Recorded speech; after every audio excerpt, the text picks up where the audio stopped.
I'm excited for y'all. I'm so excited for y'all. Okay, we are in 3, 2, 1. Hello, everyone. Welcome on in. We are ready to start the biannual PowerPoint competition. Yes, I'm hosting this twice a year, essentially. One whenever I feel like it. The second one on my birthday. If you don't know who I am, my name is Terry Solaris, very for short. I use the she and they pronouns. Former teddy bear princess from the kingdom of Solaris. I do a variety of things here. I do indie games, Nintendo games, Love and D Space, and Neopets, and sometimes co-working. And so we are gonna get started. There's three judges this year. So it's me, Jiro, and Eggy. Would you like to introduce yourselves before I go over the rules? And then I'll have my contestants introduce themselves. Welcome, welcome, welcome. You can also watch this on YouTube, FYI.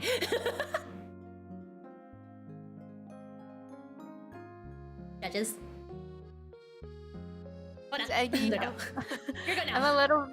I'm a variety VTuber streaming at 9 p.m. CST most nights, and I was the last PowerPoint contest winner, so It's a pleasure to meet you all, and I'm excited to see everyone. I think Jiro is muted. Does he even know that we're starting? He just always... The stuff is real! Hello, Jiro! You're muted. I think Jiro is actually deafened, not just muted. Oh my god, Jiro! He just hates us, you know? He Didn't want to hates hear the us. PowerPoints. He's out. Damn! Okay, it might take a moment. It's okay. It's all good. I feel like I want to try to do Jiro's intro, going like, "Oh, hi, I'm Jiro. I am Jiro, your Unsay So Space Moon Bear VTuber." Sorry, I just had to do that.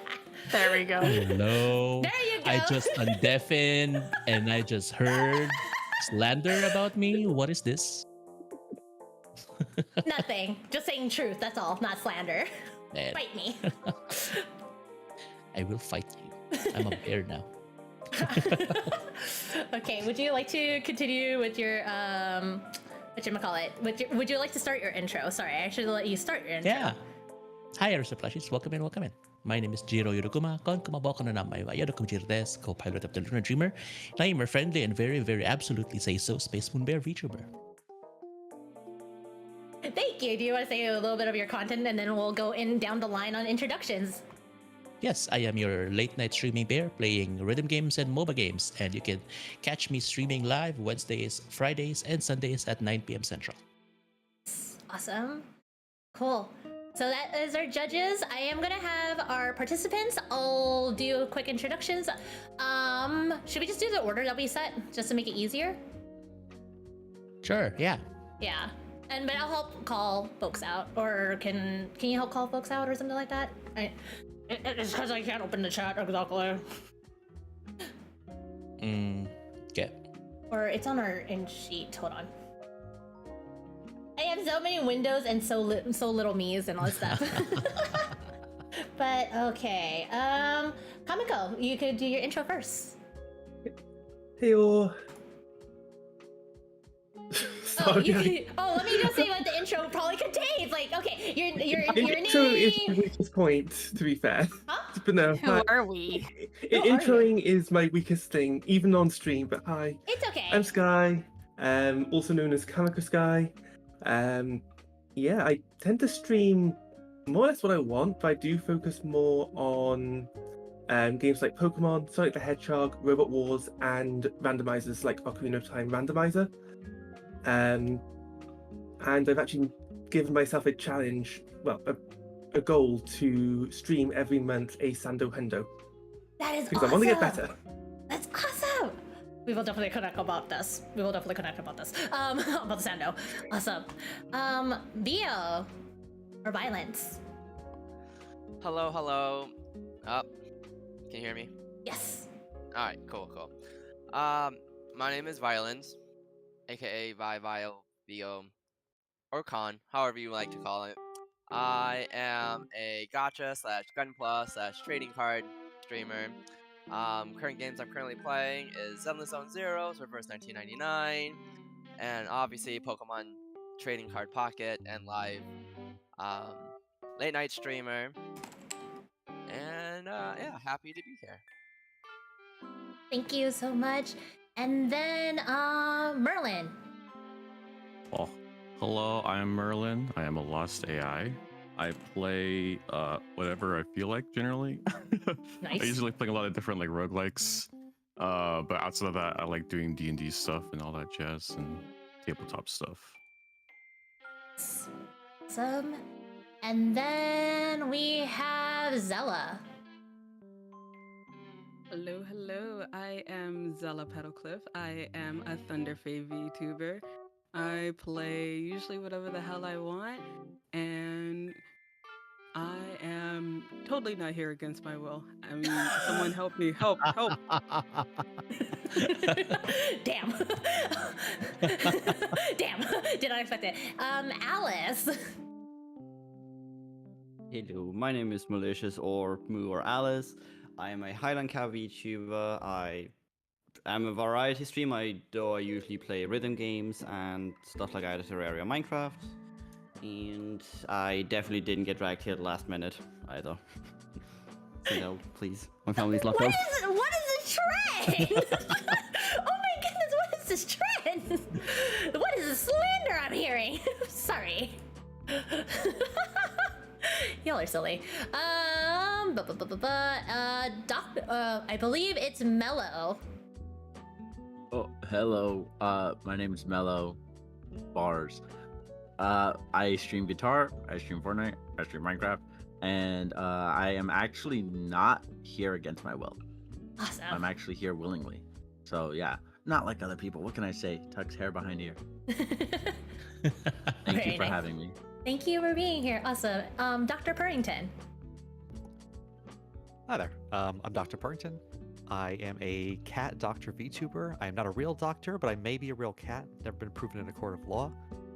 I play a host of gacha and RPG games on my streams, which are usually EST evenings. And I actually paid to be here, so I'm realizing I could have saved a lot of money by being kidnapped. Damn. This is gonna be a fun competition. That's all I gotta say, y'all. And then last but not least, Sappy.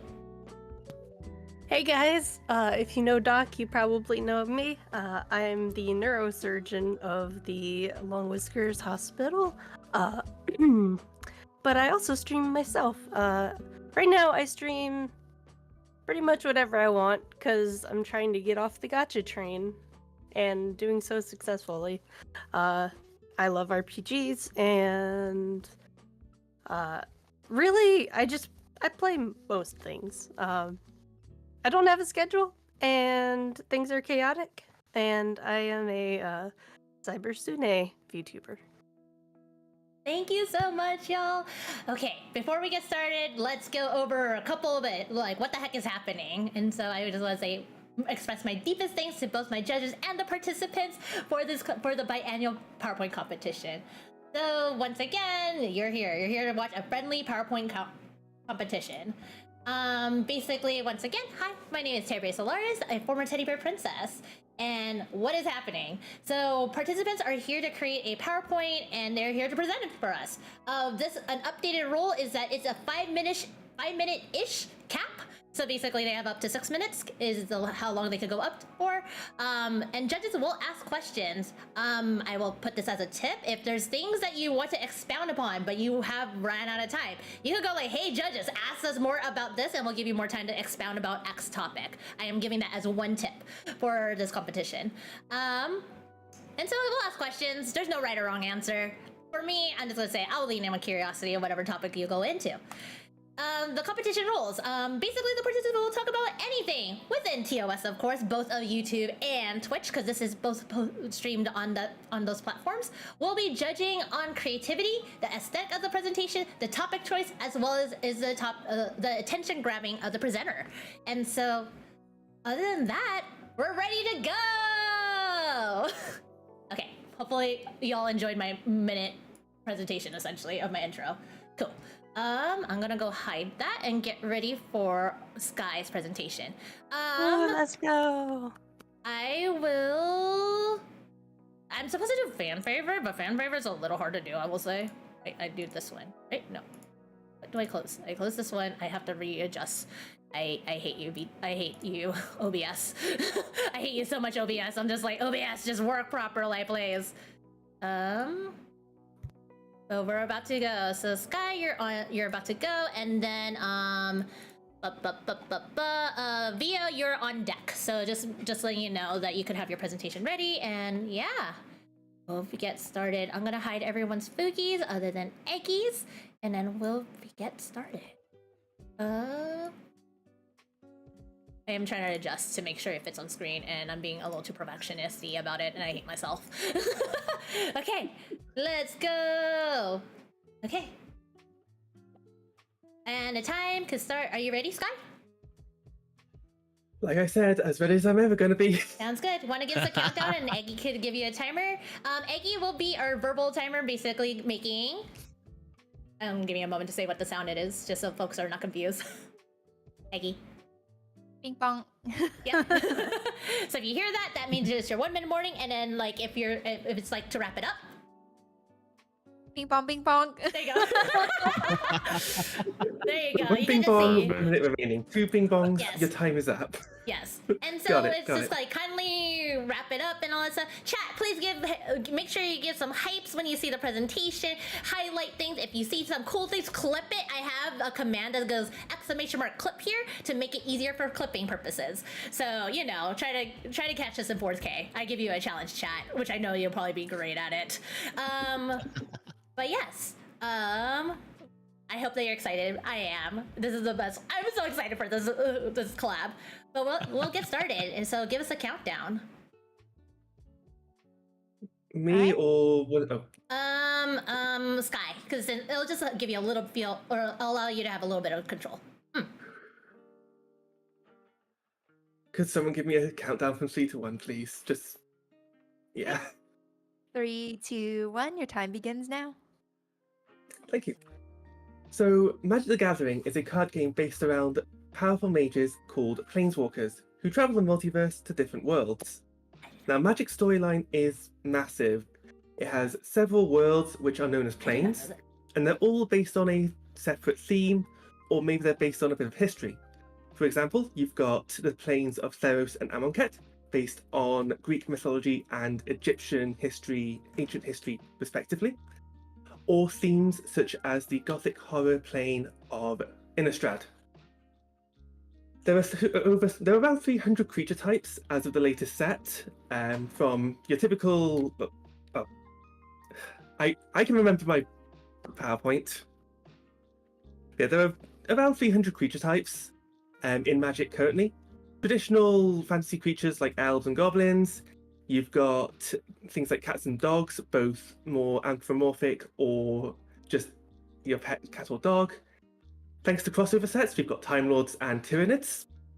And we've also got some Magic the Gathering more exclusive creature types, such as the Lurgoyfs and the Vidalkans. Now, each set has its own story, usually based on one of these planes. And over the past decade, we have seen more LGBTQ plus representation in the world building and in the storylines. In some cases, we've had non-binary characters. For example, Tezzeret and Nico, one being a planeswalker, the other who has recently lost the ability to travel the planes. And there's also been an entire race of creatures known as the Aetherborn, which are non-binary creatures made of pure ether energy. That's so cool. There are more prominent examples of representation in the story. Back in January 2015, a side story was released on Wizards of the Coast's website called The Truth of Names, which focuses on a group of nomads called the Mardu. It talks of a battle between the Mardu and 6 dragons, where there is a fight for the survival of the Mardu and their honor by being in the battle. And the honor that they gain in turn will allow them to give themselves a war name and be named among the Mardu. The focus of the story is on 2 characters. There's an unnamed unnamed orc who doesn't know their worth or their place in the Mardu, and the leader of the Mardu, or the Khan, known as Alessia. In the story, they reveal that Alessia is trans, and they do this in 2 ways. The first is a transphobic remark given by the unnamed orc, and the other is a flashback to where Alessia gains her war name and names herself after her grandmother. Cool. This is the first representation of LGBTQ characters in Magic that I could find, and it's great that they've actually did a trans character before a gay character, which is a bit more common when it comes to companies adding in representation. This isn't the only time they've done it either. Following on, they have an 8-year-long story arc, which, whilst it has multiple different storylines, they had 2 characters build up a relationship from friends to lovers. They're both planeswalkers. We have Chandra Nala, who hails from the India-inspired plane of Avishkar, which was formerly known as Kaladesh, and an elf by the name of Nissa Vavain, who comes from an ever-evolving plane of Zendikar. Writers have messed up this storyline a little bit. They've written things that aren't actually true, and has been at the outcry of the community. However, whilst these 2 were friends and helped join the Gatewatch, or form the Gatewatch, which are a group of planeswalkers designed to help protect the multiverse from threats to the multiverse, they do end up kissing in a storyline in 2023, and so their cool. relationship is encapsulated really nicely on That's a a card gorgeous called card. Open the Way. There's more examples as well of couples getting together in stories. In Bing June bong. of 2019, a published story that was available via email had Tomic Verona, be referred to as Val Zarek's boyfriend. And this was a hidden relationship, not because they are gay, but because they're actually from 2 different factions in their world. They end up getting married, and their marriage is symbolized on a Pride Secret Lair card copy of Savor the Moment. And also, Tomic wears Ralph's scarf on his art for Tomic Wielder of Law. There's also another lesbian relationship between a human called Watley, who comes from a dinosaur and South American inspired plane called Ixalan, and Sahili Rai, who also comes from Avishkar, who end up meeting up. They end up becoming friends and falling in love. They both end up losing their spark and they're unable to planeswalk, but they end up finding each other again, and their relationship is encapsulated on the card Poetic Ingenuity. That's so Bing bong, pretty. bing bong. As you can see, there are some well thought out examples of representation in Magic, and I open the floor to any questions. Thank you. That was so cool. I was just That's in so cool. awe. Okay, I got an instant question. Go on. How did you get into this hole of like knowing that Magic the Gathering has this like queer representation? Like, I'm like, wow. So, Give your applause, by the way. Please give applause, chat. Yeah. I actually got into the game almost exactly 10 years ago. Hmm. Well, just over 10 years ago. And so I've I was reading some of the stories of the time. I was talking with friends about the story and the history of certain characters. And I remember one of the first stories I read was to do with the Tarkia plane, which is where Alessia is from. And reading it and finding out that Alessia is trans as a result. So yeah. Awesome. And it's also just this going down this rabbit hole as well of talking with friends, doing research. So yeah. That's awesome. I have a question. Which MTG character is most likely to have a secret TikTok account where they post thirst traps? Ooh.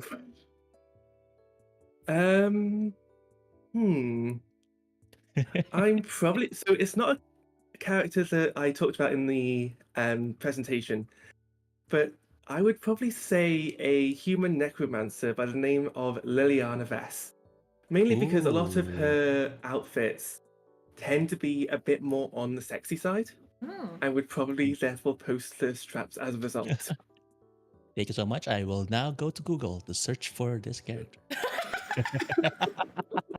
I named my dog after that character. Really? Like, yeah, I'm not kidding. Nice. I really loved the presentation. I felt like the flow was very well thought out. I liked all the supporting examples as well. And I'm curious if they introduced, new characters and couples, like what identities or what styles of relationships you'd like to see more of in Magic the Gathering.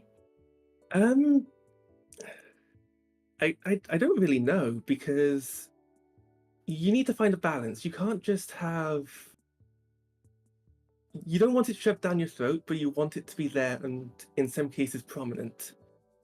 So I would love for them to introduce another trans or non-binary character,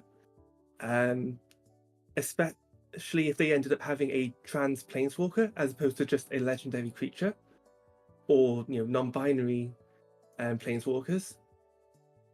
But so yeah. Is there any cards that you're suspecting there'll be more lore on, like, for the community? That's up and coming. You're like, theory crafting now. Must this is cooking.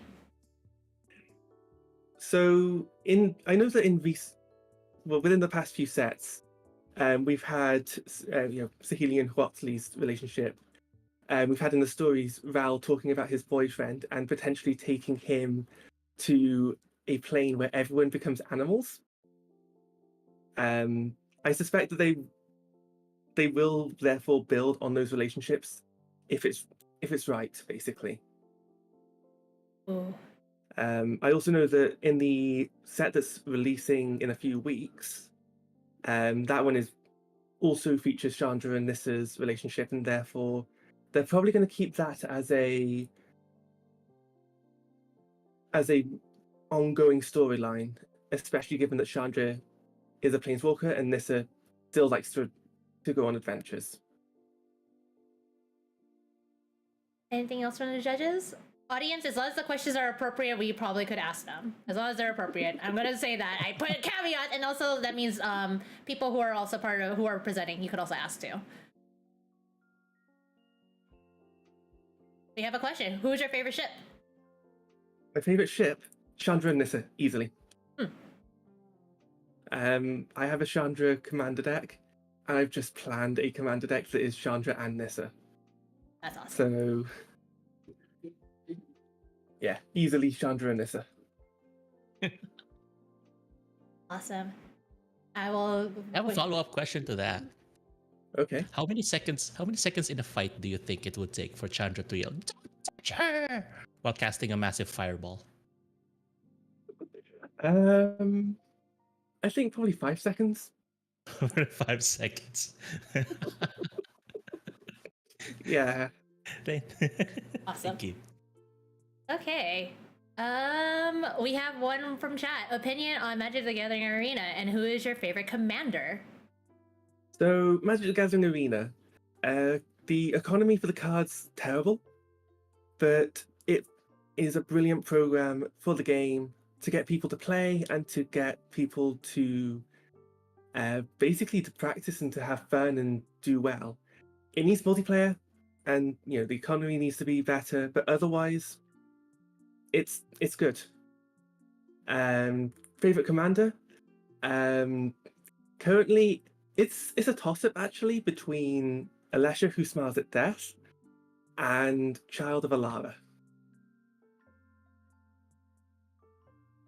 Once again, chat, please give your applause and thanks to Yay, Sky. thanks so That was. much.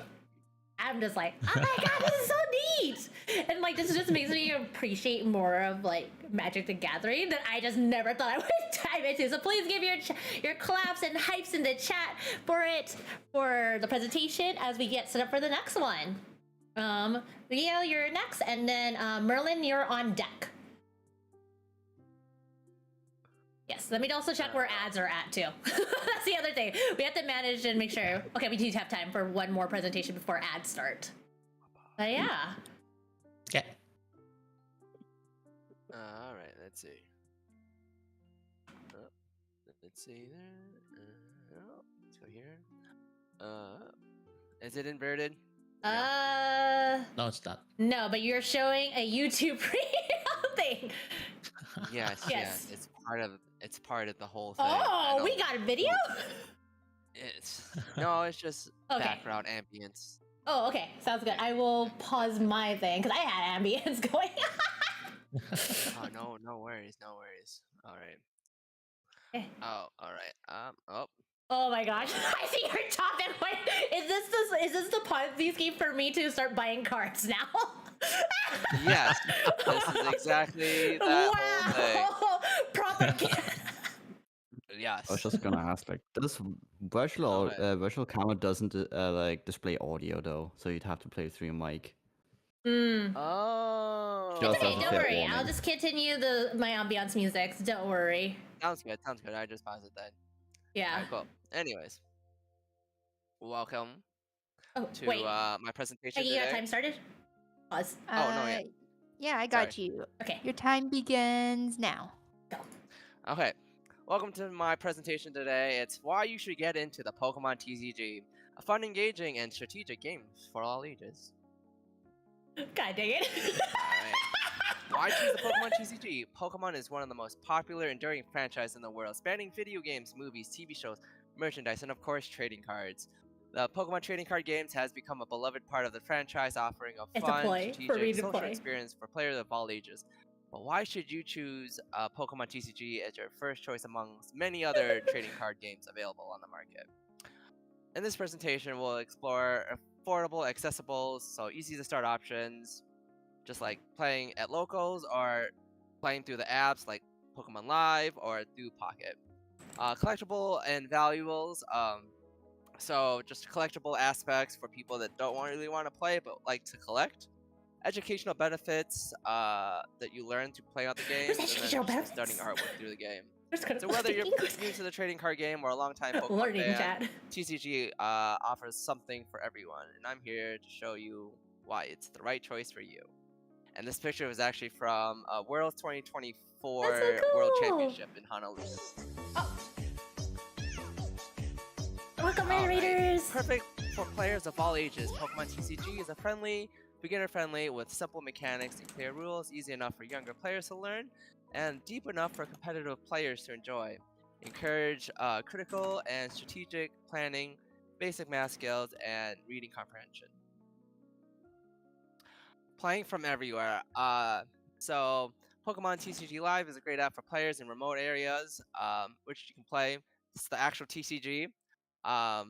And it's great, especially for someone like me who lives in the middle of nowhere and the nearest card shop is like 30 minutes away. Yeah, it's a great alternative. But if you want something simpler and you just like opening packs, Pokemon Pocket is a great alternative for that.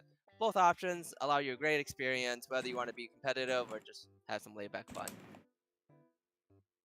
Can't exactly talk to the Alright, so presentation, but I will affordable talk and with you budget via friendly. text. Pokemon Thank you. Welcome, TCG is much Raiders. more affordable Enjoy compared it. to other trading card games like Magic the Gathering or Yu-Gi-Oh! In Wait, cost Magic's modern analysis? format, players often need to spend anywhere between $500 to $1,000 for a competitive deck. In a casual format like Magic Commanders, you can easily spend up to 2,000 or more on a decent deck. Yu-Gi-Oh is no different. And then a fun example, with Pokemon players can build a competitive deck for as little as $60, as demonstrated by Fernando, victor of the 2024 Pokemon World Championship.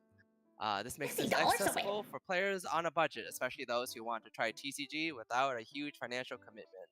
So here's a chart I found He knew where online, he could get me. starting from One Piece all the way to Lorcana. Pokemon TCG is a collector's paradise and valuable investment, so collectible values Pokemon TCG has become a highly sought-after collectors. Rare cards like the first edition Charizard on vintage Pokemon cards that can fetch hundreds to thousands of dollars, especially in mint conditions.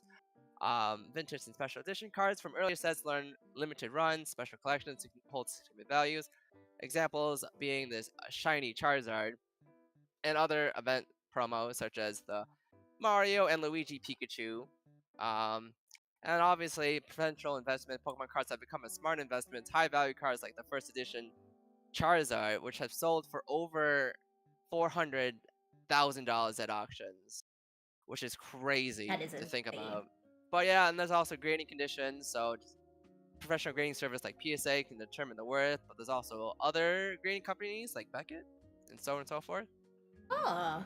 The arts behind the cards, one of the most celebrated aspects of Pokemon TCG is the artworks on the cards. Sets, vibrant, unique illustrations by talented artists, bringing Pokemon to life in creative, beautiful ways. From classic, simple designs to intricate details portrayal of your favorite Pokemon, art on these cards add visual appeals and emotional connections to the game. Special art cards, Pokemon TCGs includes alternate artwork cards which feature unique, more often elaborate renditions of certain Pokemon. This can include full art cards, trainer cards with stunning backgrounds, or rainbow rares that are especially sought out by collectors. One of my favorite full art trainers was this Iono. The infamous Moonbreon from Evolving Skies, and the recent Sunbreon EX from Prismatic Evolution. That's a pretty which card. is really hard to find right now. Play, learn, connect. Critical thinking and strategies. Pokemon TCG encourage strategic planning, problem solving as players develop and execute deck strategies. There's math skills. Players use basic math to calculate damage, hit points, and other game mechanics, helping to improve arithmetic skills. Reading comprehension, understand the card effects and abilities, promotes reading comprehension, and players interpret text on their cards. Unless you're a Yu-Gi-Oh player, because we all know Yu-Gi-Oh players don't read their cards. Social interactions. The game fosters social connections by encouraging friendly competitions, trading, and teamwork during local events and tournaments. Life skills. Pokemon TCG promotes sportsmanship and teaches kids how to handle winning and losing gracefully, enhancing interpersonal skills. Conclusion, Pokemon TCG offers a perfect balance of accessibility, strategies, collectabilities, and competitive play. It's affordable to start with options for all budgets, no need to spend hundreds or thousands of dollars to play competitively. Whether you're in a rural area or looking for an app to play on the go, Pokemon TCG Live and Pocket make it easy to enjoy the game from anywhere. It's a fun educational game that's perfect for players of all ages and skill levels. And I'm always looking for more friends to play with. Cough, cough, berry. Oh my god! Wow! I want the Pikachu. Okay, how much are those Pikachu Luigi? The Mario and Luigi Pikachu cards. How much are those cards? Sorry. Let's go back. I wrote them down. So these are PSA 10. So these are Japanese exclusive. Coming out with Japan Universal Studios. So they're really hard to come by now. But at a PSA 10. They each go for 4K each, and if they're not graded, you're still looking at 2K each. What the fuck? Oh my god. And then the shiny Charizard goes for 4K, and then any of the Poncho Pikachus go for at least 4K, and funny enough, Moonbreon is one of the sought-off Umbreon cards. Can you tell who my favorite evolution is? Goes for roughly 3K, and with the new Prismatic Evolutions coming out, especially the English ones, it's really hard to come by, so don't get scalped, but if you find it at a reasonable price, definitely invest into it. This Umbreon goes for anywhere between 8k all the way up to 16k. What the fuck? Sorry, I'm just like, that's more than my mortgage. I thought For it was a 80 bucks. cardboard. What happened to affordable? Well, see, this is for the collectible aspect, you know? As for collectors, there is a regular Umbreon EX that is just as good. Oh, yeah. this is good. Oh my Yeah, god. I So was what? just about to ask. Go for it. Is the Umbreon Sun like edition just inflated price, or is it like actually gonna go rise? Because I saw people selling it for 2,000. Yeah, so it's right now floating between 2 to 8, depending on the market. But I definitely can see this card being a really high market item, considering it's an evolution and it's part of the Prismatic Evolution line, which is dedicated to all 7 evolutions. So they all have secret illustration rares. But this one in particular, right next to the Moonbreon, will definitely skyrocket in price, is my prediction. Judges, any questions from your end? Yes, Yes, so my in Magic the question- Gathering. Oh, sorry, you go ahead. Oh, no, Eggy you go first. ahead, Jiro. Eggy, You- go you go. first. Oh, okay. Well, I guess my question is, we lightly talked about it earlier, but what is your thoughts on people who simply collect the cards but don't play the game? I say to each their own. Like, personally, me, I'm more of a player, not a collector, because boy, like it's just said, it can be affordable, but it's also really spendy. So these more so I see more like art pieces. It's nice to have, but if I did have it, it'd be nice to put in a deck. And but I know a lot of people, especially content creators, who just collect, and they're just slowly getting into playing the game because they have all the cards. But no, to each their own. People who collect have it for an investment. Me personally, I like to play in the now. Because if I wanted to collect, I would have told my younger self, like, hey, buy this box, don't open it. I know it's gonna be hard. It's gonna skyrocket in price as you get older. But yeah. Alright, cool. Thank you for your answer. And Jiro? So in Magic the Gathering, we have Chandra and Nissa, who are iconic. In Pokemon, who are the equivalent pair of trainers who have fans Ooh. screaming about their chemistry. Oh. Ooh, that is a good one. Well, let's see. Cynthia is a good one. I was gonna include it, but yeah, Cynthia, Nessa, Ooh. from Scarlet and Violet. Who else? Let's go back. Here we go. Cynthia, Nessa, Skyla, and a few other ones that I'm blanking on right now. Nice. I'm googling these names and they look amazing, right?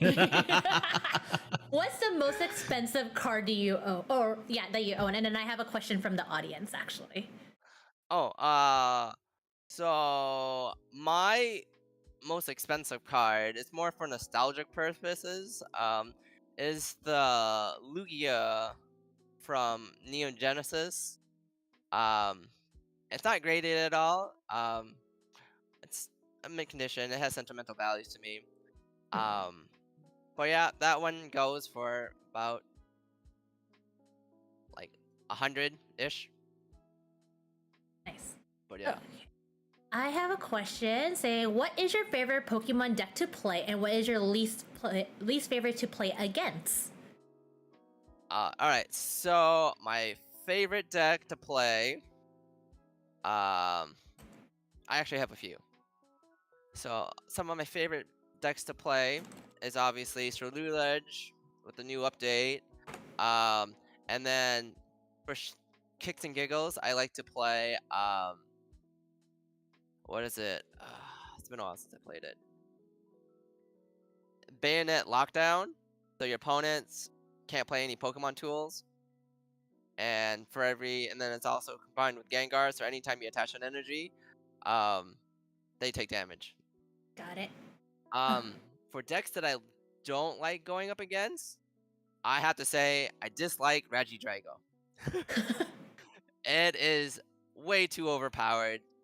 Iron Thrones is okay. There's leaps around to get around Iron Thrones, but definitely Regidrago. Playing from the discard is annoying. We have another question from the audience, and then I'm gonna go back to the judges to see if they have any other questions. If you were a trainer, who would be your companion Pokemon? All right, so there's actually two answers to this. So if we're talking about any Pokemon in general, obviously it would be Darkrai because I like my edgy characters. But no, if it wasn't legendaries, it'd be Umbreon Awesome. or Haunter. Judges, last question before I have to run ads. Nothing for me. None for me either. Oh, you should also look up Iono. Jiro. Okay. Okay, if you could give me 2 sentences on why I should play TCG, or actually no, if I was to play play TCG, what's an affordable deck that is cute? There you go. I'm gonna put those qualifications. Yes. Cute? Okay, so Affordable deck that's cute and actually will be okay in the meta. There you go. You got 3 stipulations right there. Okay, so meta. Cute. Okay, so what do you consider cute? Like the Pikachus, or like Dragonair, or like Teddiursa. There you go. Okay. So, you can run, there is a viable Pikachu EX card that you can run. So you can run a Pikachu deck. There is a really fun Tinkerton deck that you can play, which is pretty much for every card in your hand that you have in your hand, the more damage you do. So constantly drawing cards. Tinkerton, what other cute decks that you can play? That's viable. Hold on. Let's see. Tinkerton. You can play Pikachu. What other ones? Oh, you can run Chenpao EX with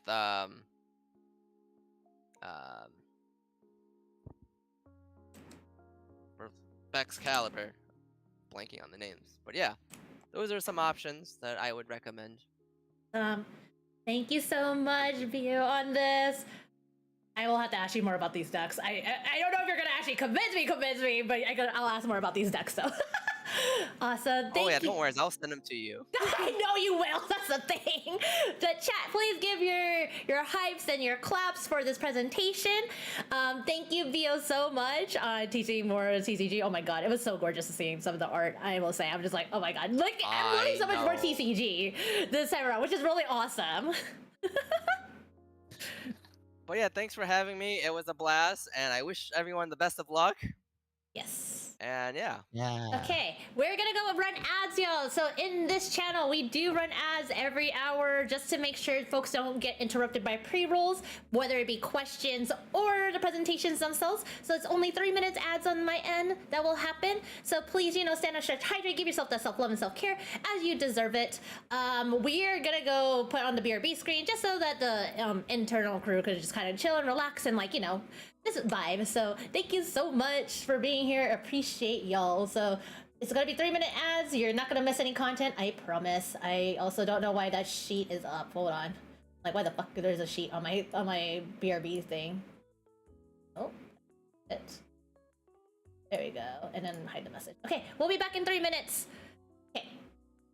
And hold on. Give me.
Hi everyone, welcome back from. Thank you for sitting through the ads. Appreciate it.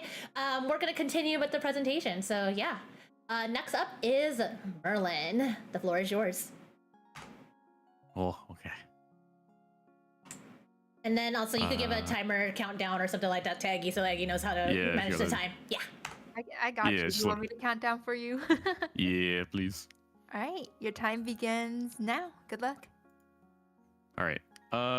This is my presentation on how to begin. Specifically, we're going to be looking into the film Speed Racer, but this can apply to any visual media you want to analyze or look into.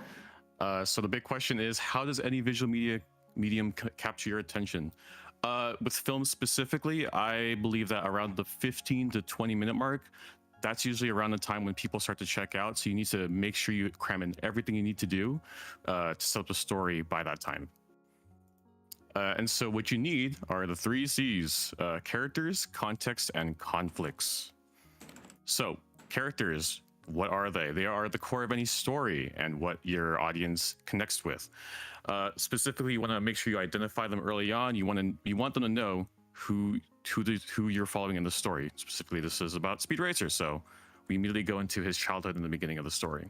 You want to connect them with the audience and make sure they're affable. You give them traits that make them likable or whatever to make you want to cheer them on. And you also want to make sure you define what their wants and needs are, as with any character you have to do. So while the story is about Speed Racer, another character to go into is Trixie. Trixie is a girl that grows up with Speed Racer in his childhood, and you know she's important because she's in one of the first scenes with him as he's younger, and you see her interested in him. So you identify who she is immediately, and you connect with her liking him for who he is, because Speed Racer is not good in school. All he cares about is just racing. That's just all he wants to do. And her wants and needs are very much quickly defined by her wanting to see him grow and succeed. On and on. Next is the context. You want to make sure you establish the context of whatever story you're making, or if you're watching this. Usually you do it through world building, which can be not just the setting, but the history behind it. That's when some stories like to do their exposition dumps. You also want to use the tone of whatever you're doing, like how specifically with this film, the way they edit, or in films, how they edit and direct and stuff. And also the themes. You want the audience to know what themes and aspects we're going to be enjoying throughout this entire story. So in Speed Racer's universe, racing is super important. There are big audiences for it. People are cheering. People love all the sponsors. The economy is driven by the races, which is a very big like plot point. With the tone, the Wachowskis specifically use a lot of like fun whip pans and a lot of smooth transitions to make everything very fun and like as if you're in the world with them. You see they even use like these little sketch drawings with Speed Racer when he's a child, imagining himself in the future. And a big theme with the story is family. Specifically, they establish Speed Racer and Rex Racer, his older brother's relationship, very, very early on. And the last thing you need to do is introduce the conflict. Throughout the entire intro sequence, you learn a little bit more about Rex Racer and his background, and that he's a very, very good racer. But for the bad guys in the film, they don't like that because they're there to fix races, but he's just too fast. So Rex notices that he needs to step away from his family. So you learn that everything is tied to his. That's how you intertwine it with the rest of the characters, right? Because you need to show how the rest of the family reacts to his choices, and you lead this into the rest of the big story, right? You do this by showing what consequences happen from his choices that he's made, or whatever character makes from the conflict. Specifically with Rex, so what you see throughout the entire intro sequence is Rex learning that he's being targeted, and as such he leaves his family, and even Pops tells him not to leave him behind, because Rex doesn't tell his family why he's leaving. He does it in order to keep them separate and keep them away from the dangerous people that are after Rex specifically. And in fact, there is a race that the family watches with Rex in it, where he dies in the middle of the race because supposedly he's been targeted in the background. We don't know. They don't know that. All they know is that he died. And actually, over time, there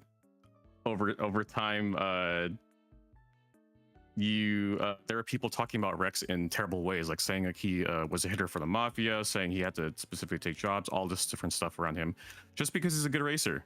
And you lead this into the main story with Rex, or with Speed specifically, currently doing a race that is on the same track, and they're interconnecting between his race and Rex's race and the time, and showing that he's basically on pace to beat his brother if he wants to. Because Speed is also a strong racer, which means the problems that Rex had will probably lean over to Speed. And so at the very end of the race, Speed decides to just lean back and just let Rex keep his record, just to let him live on in that sense. And that's the beginning of the film and how you get people to interested in the story. And that's it. Mm-hmm. Thank you. Claps in chat, claps in hype in chat. Thank you, Merlin. I'm trying to think of my question. I need to think of wording right now. Do you have a particular favorite moment? Oh, go for it. I think Barry's muted. Am I muted? Thank Yeah, you. I was like, why Yes, is you it are. quiet? Okay, I was just like, okay, because I'm empty. making comment. I'm just more or less just like, oh wow, not trying to make it like in your presentation and all that stuff. I know it's like a little eerie when it's quiet and all that stuff, but yes, please get the claps and chat and all that stuff, please, and the hypes. But yes, what made you, or what's your favorite moment from Speed Racer? Like, if there was like, what was the thing that like, yes, this is how I'm gonna present, why I chose this movie to present this topic. Oh, like what made me interested with this the intro specifically? I think just it as a whole. When I realized that like you could literally take this segment out of the movie and it be like its own little short film that like introduces the world like really well. I just was like baffled by that, and I yeah. If you had to pitch a sequel to Speed Racer, which C would you focus on? Context, character, or conflict?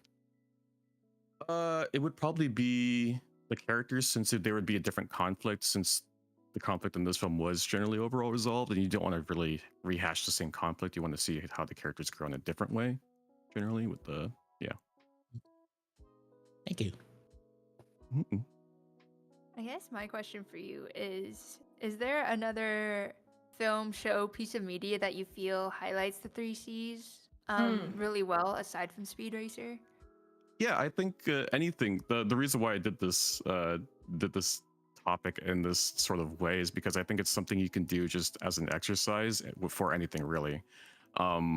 It depends on like the media. With like TV shows, it's usually like the first 3 episodes, or I know people give like anime like 3 episodes or they drop it or something like that. So you could sort of like break it down that way.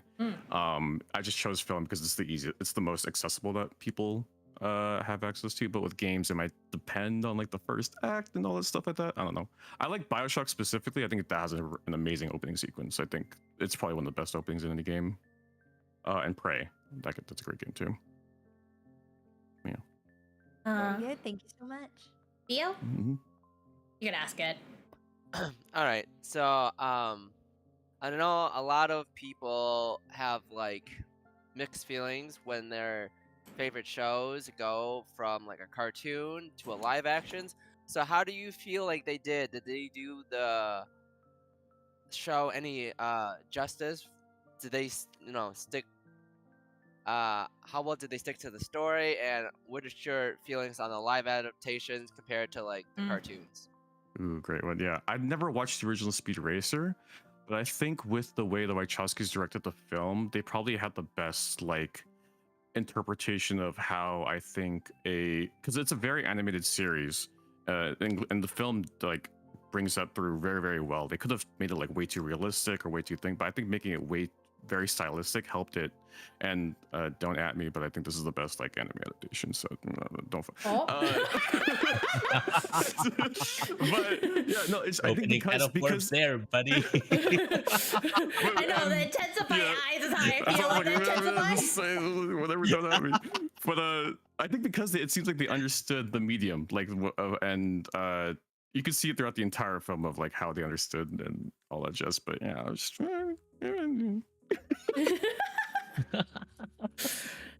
Any other questions for folks? Any other questions?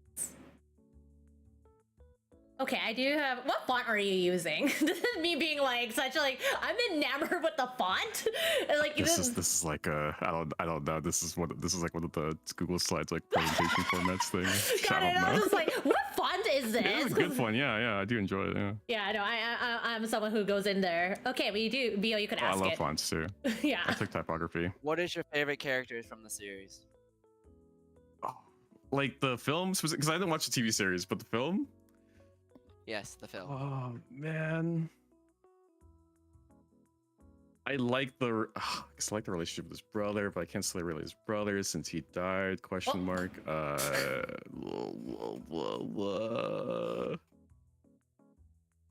I will say, I like the bad guy. I forgot what his name is, but he is really the actor that portrays him is really good. He's good at making him the worst.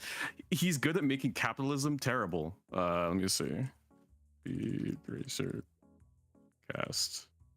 What was the name of the freaking bad guy?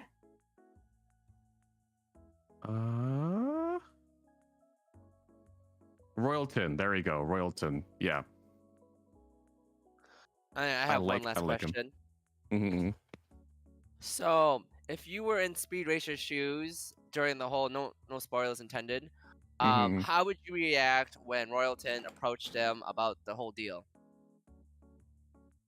It depends, because if growing up in the family, you want to kind of keep the stuff of the business. Like, I don't think all the cool bits and bobs and all that stuff like that is that appealing, especially when, it's all capitalism and all that stuff like that. I feel like it's good to keep in the in the family, and like want to win is like you want to make your dad's thingy win, his company win. Awesome. Thank you so much. Wow, I'm loving chat right here and all that stuff. I hope that you don't get added. That's all I gotta say. That's all I gotta say.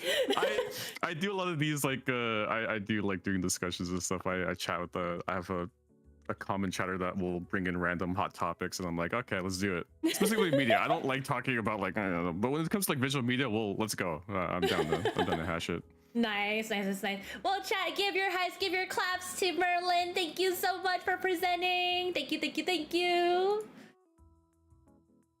Zella? Or are we going? Yeah, we're gonna go Zella and then we'll go Safi. Safi, you're up deck, on deck. All right.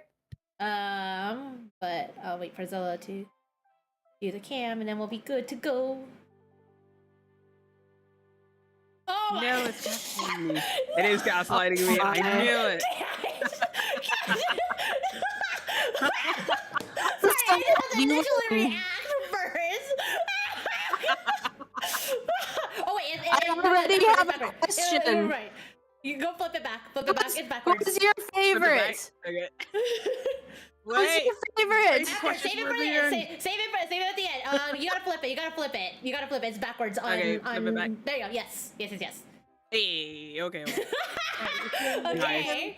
Save your questions at the end. I think chat got thirst parched real quick, including myself. Okay.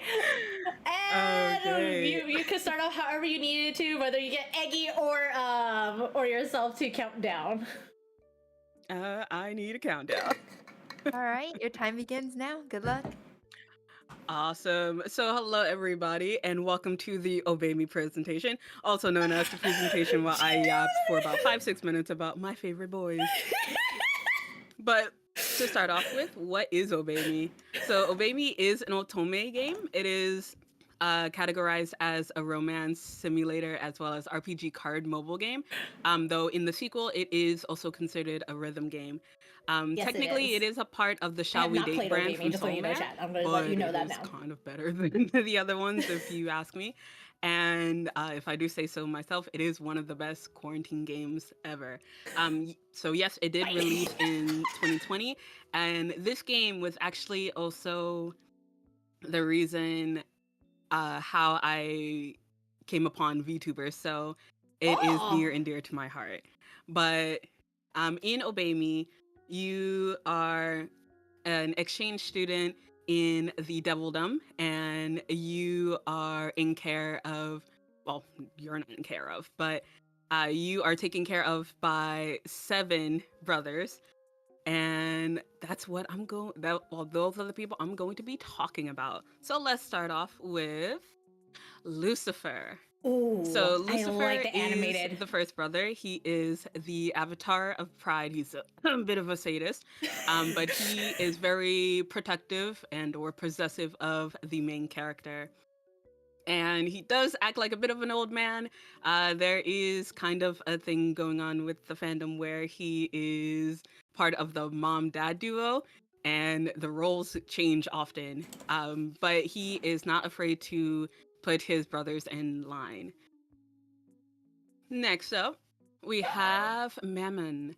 He is the avatar of greed, and he is the second oldest. This is Lucifer's second in command. And despite all of his scummy antics, where he may trade you off for money, he is very loyal and very, very caring towards the MC. And he is very likely to steal your wallet, so be careful. Third up we have is Leviathan. He is the third Levi. oldest brother, and he is the avatar of Envy. He is the nerdiest I love the of animation. the family, and he is very adverse to the MC in the beginning. But he does come around, and he does share his interests with you and his pet goldfish, Henry. Next up, we do have Satan. He is the fourth brother as well as the avatar of Wrath. I won't spoil too much about Satan, about his past, but he does have a bit of a gripe with his brother Lucifer. And he does love the MC as well, but his top faves are, of course, books as well as cats. And I did mention he does have a little bit of daddy issues, but yes, please play the game to find out more about said daddy issues. Then next up we have Asmodeus. So we have the fifth born. He is the avatar of lust. He loves the main character, but he also does love himself. And he does have a greatest fear. While he does love himself, he also despises seeing ugly parts of himself. So he is very fashionable, and he will most likely, and has in the games, paint your nails just for the heck of it. Oh, Next up, we have Beelzebub. So he is the sixth born, and he is known as the avatar of gluttony. He has a twin brother, the seventh born, known as Belphegor, and he is very protective of the MC. I think he's the most protective, and he is the most adorable of them all. He comes off as kind of emotionless, but in the beginning, but he does come around and he shows a lot more emotion towards a lot of people, including the MC and Belphegor. There's also story reasons as to why he's very protective of both, but yeah, I don't want to spoil anything for you guys. All right, and next up, last but not least, we do have Belphegor. He is the avatar of Sloth. He's the youngest, and he will not let you forget that. He does have a twin brother, also previously mentioned Belphegor. He is very sleepy, usually sleepy, but despite him sleeping in class, he's actually one of the smartest of the brothers after Lucifer and Satan. And we're just gonna ignore that last part. But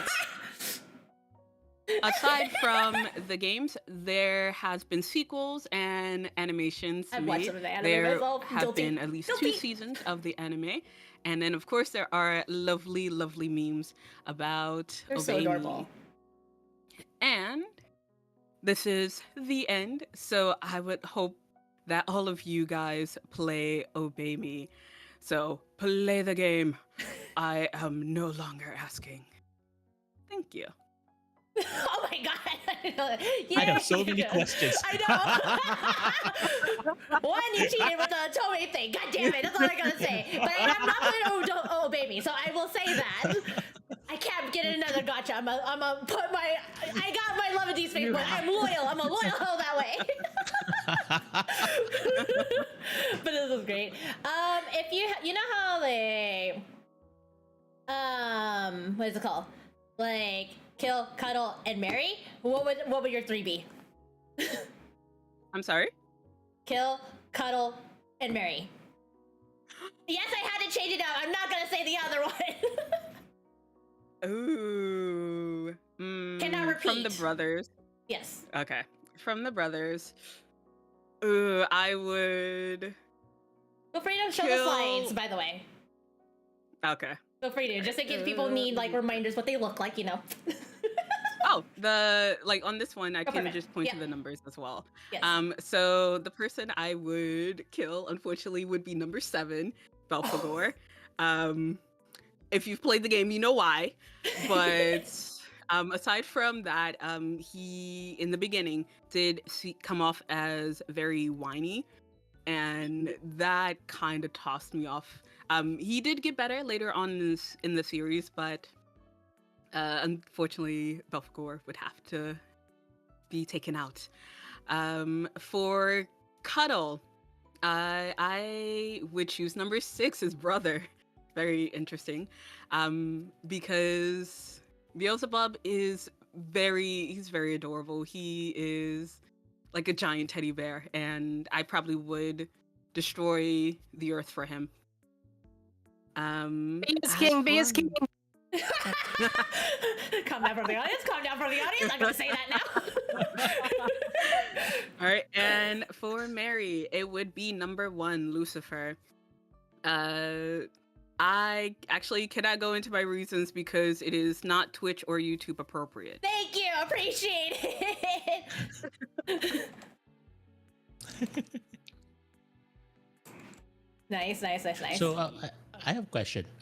So Speed Racer thrives on adrenaline, but Obey Me thrives on thirst.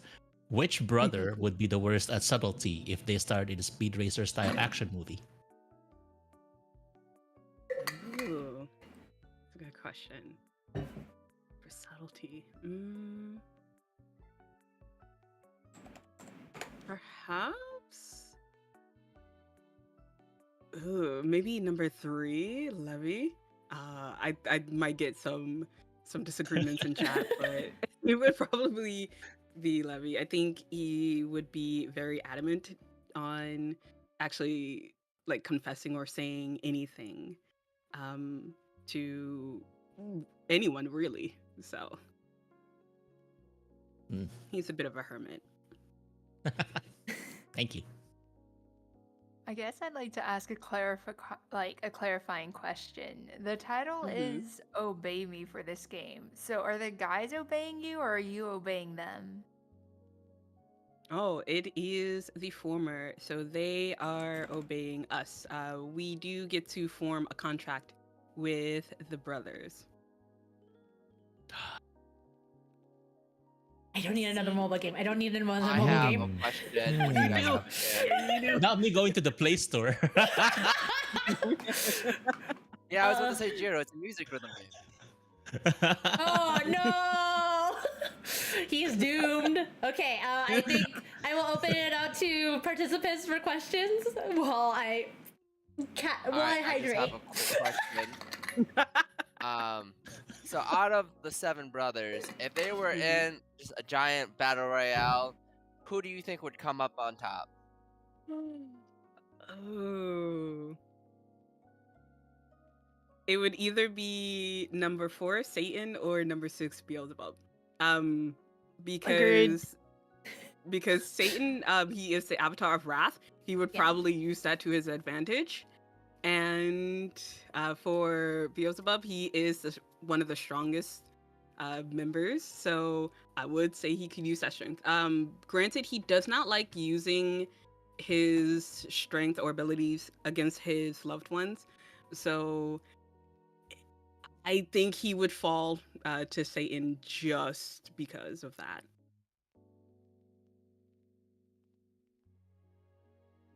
Any other questions from the audience? Or from the audience or the participants? I am having some issues with my thing, but Oh, shoot. also We'll also you totally messed me up with Obey Me. I'm like, oh my god, I cannot focus. Try to think. Or one more. I feel like. Also I guess I think I've got one. Oh, sorry. Go for it. Oh, Bye. I was gonna say, to answer the question from earlier, my favorite is actually number 1, Lucifer. Okay. Because I might like Daddy Lucy. a very possessive. I might like a possessive guy. But I'm sorry, your question? Out of yourself and all 7 boys, who do you think would be the most competitive at Mario Kart? Hmm. Oh god. Number 3, Levy. Yep. Yep. Absolutely. He is the nerd, so I would assume he would be. I believe actually there is probably a chapter in the game where he does get competitive in a few video games. So I would say number 3 for sure. Who would best adapt to Earth out of all of them? Like Ooh, Earth living, number have to like you don't have abilities, like you have to abide by capitalist society. Oh, number 1, Okay. Lucifer, definitely. He does kind of have the advantage because he did spend some time on Earth before, so he would be the most well-rounded. I think he wouldn't have to worry too much about making money. So Nice. Any other follow-up questions from either of the judges? Nope, I'm good. No, good to go. yay, thank you. Okay.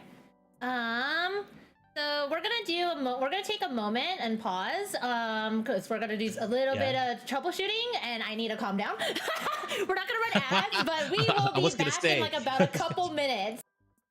Do you need a So chill, cold chat. towel, Barry? Shut up! If they're on the BRB screen, we'll be back.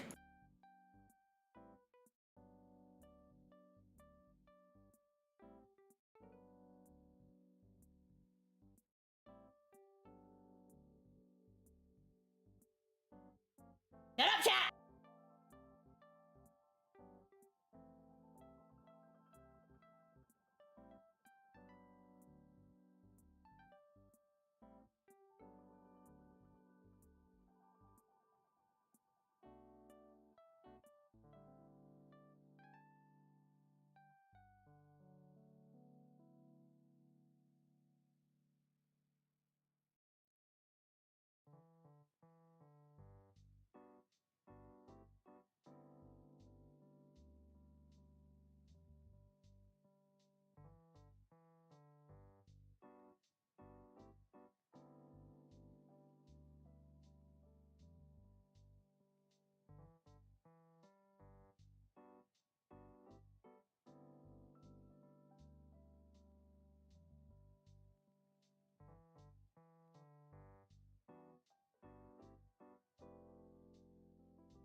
some light technical difficulties, but you know, it's not a stream with VTubers without a bit of scuff.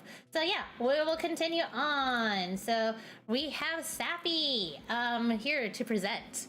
And so, you know the ordeal. You can either have Eggy or you can count down yourself, and we'll give you the 5 minutes. The floor is yours. Go ahead and count me down. All right, your time begins now. Good luck. All right, how to tell if your friend is a cyborg. Brought to you by Sapphire Cannon Incorporated. What makes us unique? In being part robot, or as commonly referred to, cybernetic parts, they might not always be visible, so you might not always know if your friend is a cyborg. Oh. These are important things to know. Is it obvious? Is it less obvious, like up in this left-hand corner? And this you might not see from the front. Oh, we're seeing And bodies. just because somebody is smart or performs above the average doesn't mean that they're a cyborg. I bet you can't tell, out of these three, who is a cyborg. I would not be able to. But signs that your friend might be a cyborg. Does your friend have a replacement arm? Can it grip, Is Caleb move, a cyborg spin? then? It's important to know the difference. What about if you hug your friend? Do they feel Okay. strange, cold, like metal? This is a pretty good sign that your friend is a cyborg. Does there seem to be a light coming from the skin, eyes? Otherwise, another good sign, but not always. This is confidential information we're getting, y'all. Try not to judge people if you think they are a cyborg. Sometimes it just happens. Sometimes your friend needs to get a laser implant to get rid of the rats in their apartment. Just because nothing else works. Does that make us a cyborg if we're VTubers? Just remember, you don't always know the situation, and your friend might be sensitive about their cyberneticism. Say it with me. Cyberneticism. It's an important word. We don't want to I think I said it offend right. our friends. If you think this is the case and aren't sure, stay quiet, don't say shit, and above all else, wear bulletproof vest. We have you covered. At Sapphire Cannon Is this an Incorporation, we Did are we the just get leading added? technological armor in the industry. From simple infrared glasses to full-tech bodysuits, we have the quality you want for your body and its protection. You come first. The world's highest-rated laser and bulletproof armor, along with tensile strength that just might give you time to shoot that bastard trying to tear you apart. Thank you. Did we just get added? Did we just get added? Is this the sponsored stream? God.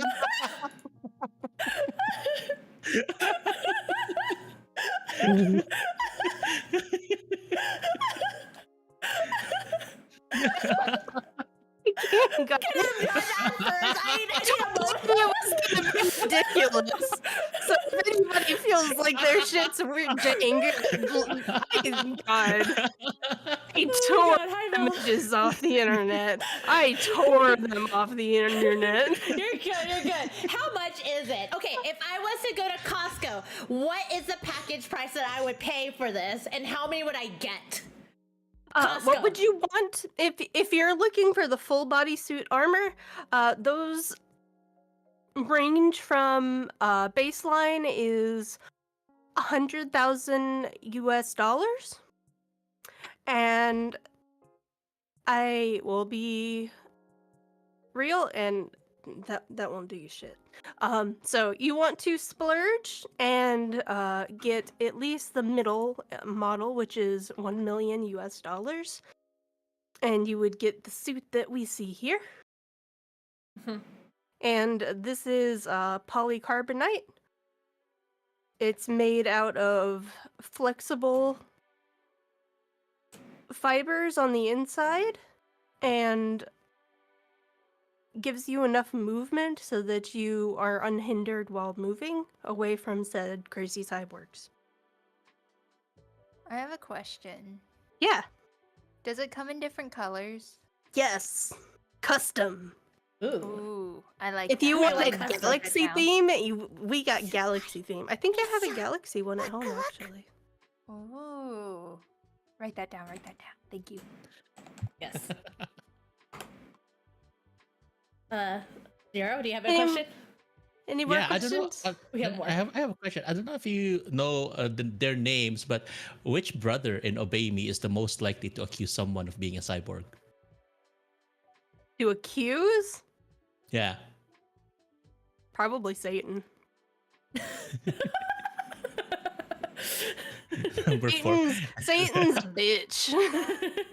Satan is a That's also- straight up bitch. That's also what someone here on my stream, one of the deadmates, had a feeling about. They also said about them.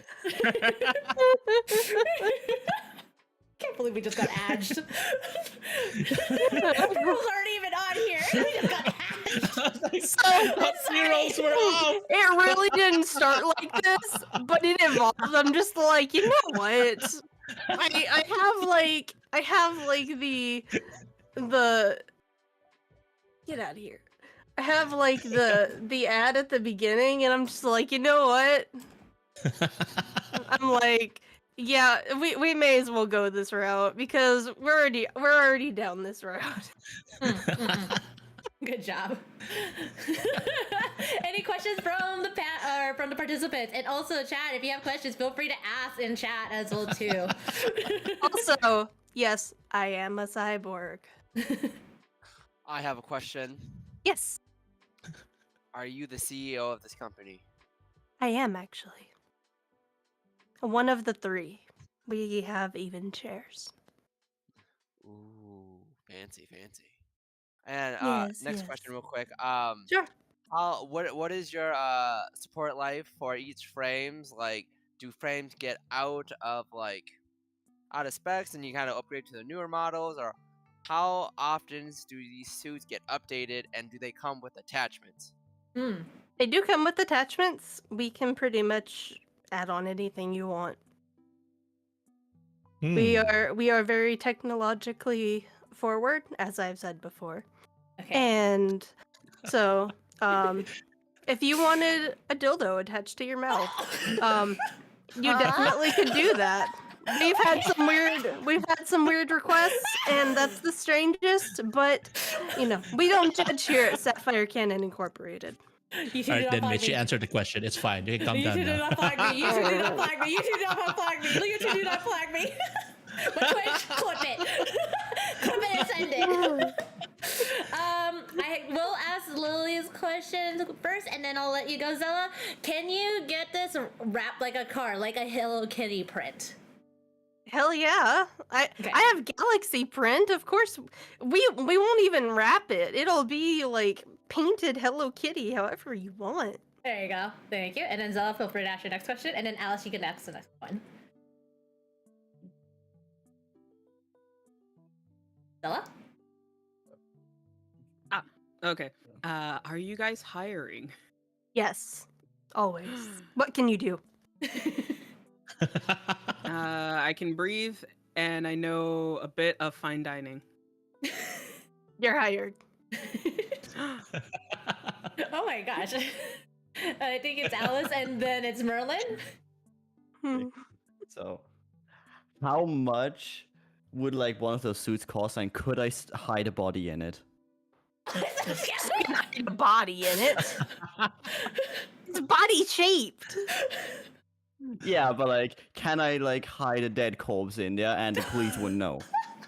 I mean, I can neither decline or I can either no comment, but bodies fit in them. Yeah. Like yours. That's fast.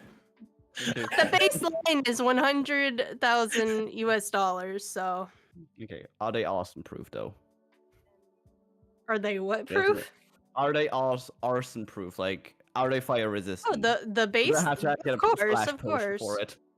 of course. Okay, good. And then I think one. If you're planning to bake someone, though, there's lots of easier ways to do it. Oh no. Just making sure that if I commit arson on an orphanage, it's gonna be fine. Makes sense. Oh, yeah, you'll be fine. Merlin.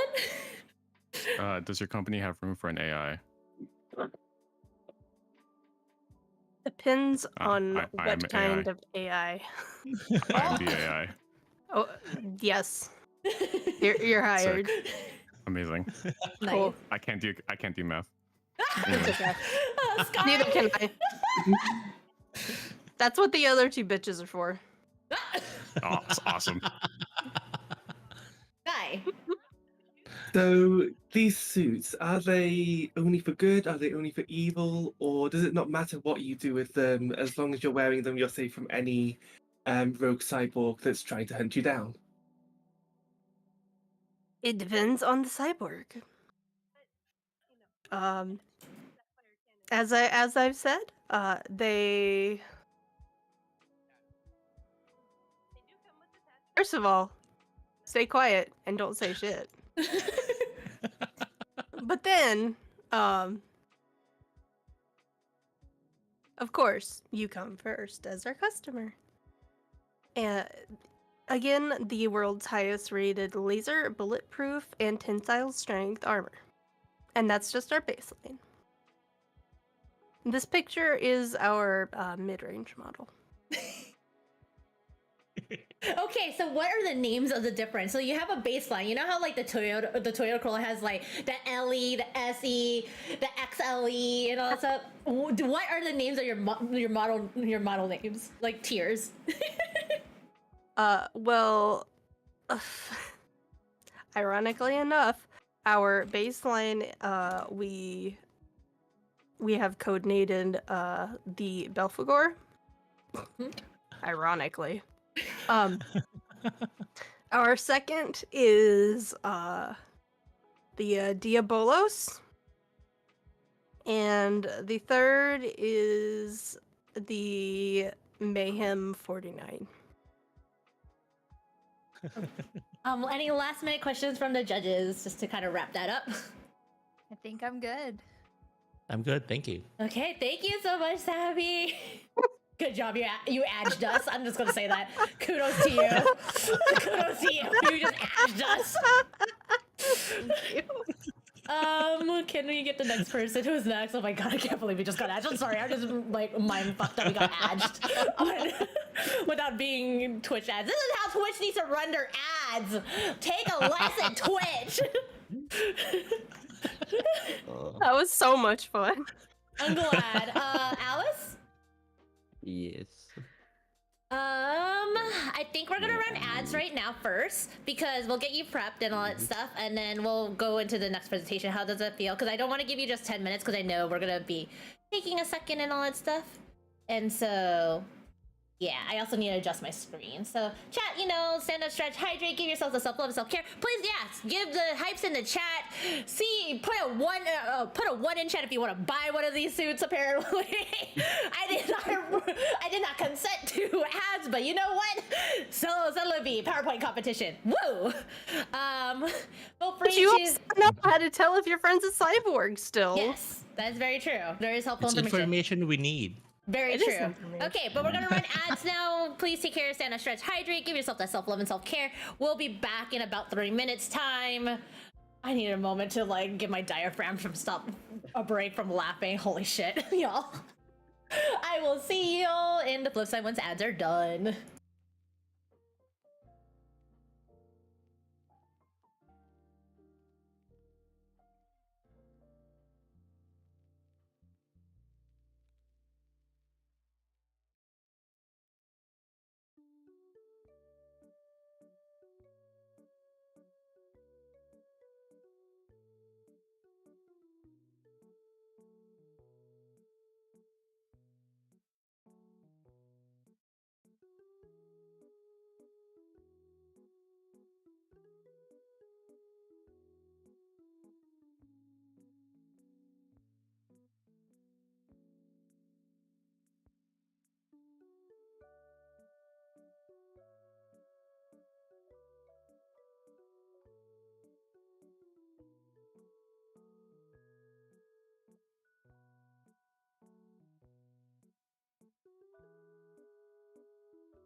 welcome back from ads, everyone. We're gonna continue, and so yeah. So next up, we have Malicious, aka Alice.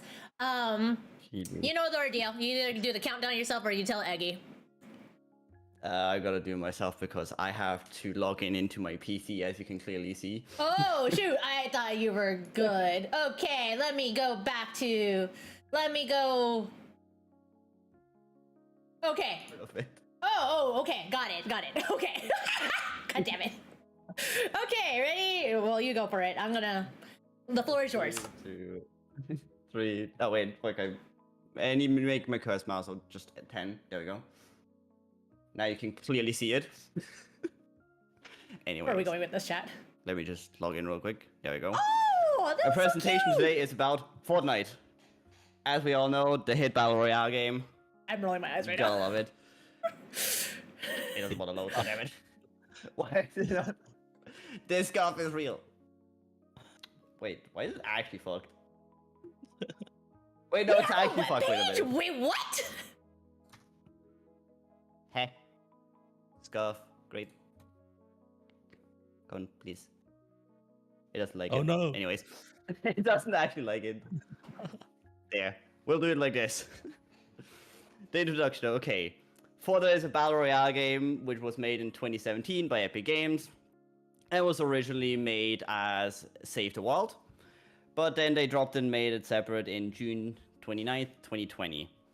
And the battle royale is offered on the free-to-play model funded by microtransactions. Objectives. Well, in the battle royale mode, you drop into the map, gear up, eliminate other players in the lobby, and optionally also your friends. You can also just complete quests to level up your battle pass, or make and play creative maps by other players. Ad for Fortnite. What the hell? There's also the Save the World game mode, but I have no idea what you do in it, because we all know the battle royale mode is more fun, and Fortnite Festival is just the best rhythm game out there. No questions asked. So, the different topics. We all know that if you can crank 90s, you're automatically good at the game. The only downside is, it doesn't excuse your horrible aim. Edits. For anyone who can actually do this fast, fuck you. You can, no, just no, touch grass. Go touch grass. Damn. And the other thing is keybinds. Who actually uses this? Wow, To I did not know demonstrate Fortnite it, to had make those this image keybinds. A little bit clearer. Here. What is this? Why do people play on IJKL for movement? And everything around it. Just be normal and use WASD. Okay, OG Fortnite. We all know OG Fortnite came back in like the last 2 or 3 months. It just doesn't hit the same as the OG days of Fortnite, because it's just like everyone is bad at the game. No one knew what they were actually doing. Plus the events were actually good back then. But yeah, my point. And then Miku. I just wanted to add her because she's now officially in Fortnite. Anyways, ignore my homeworks folder. This is very There you go. creative. Thank you for listening. Fuck.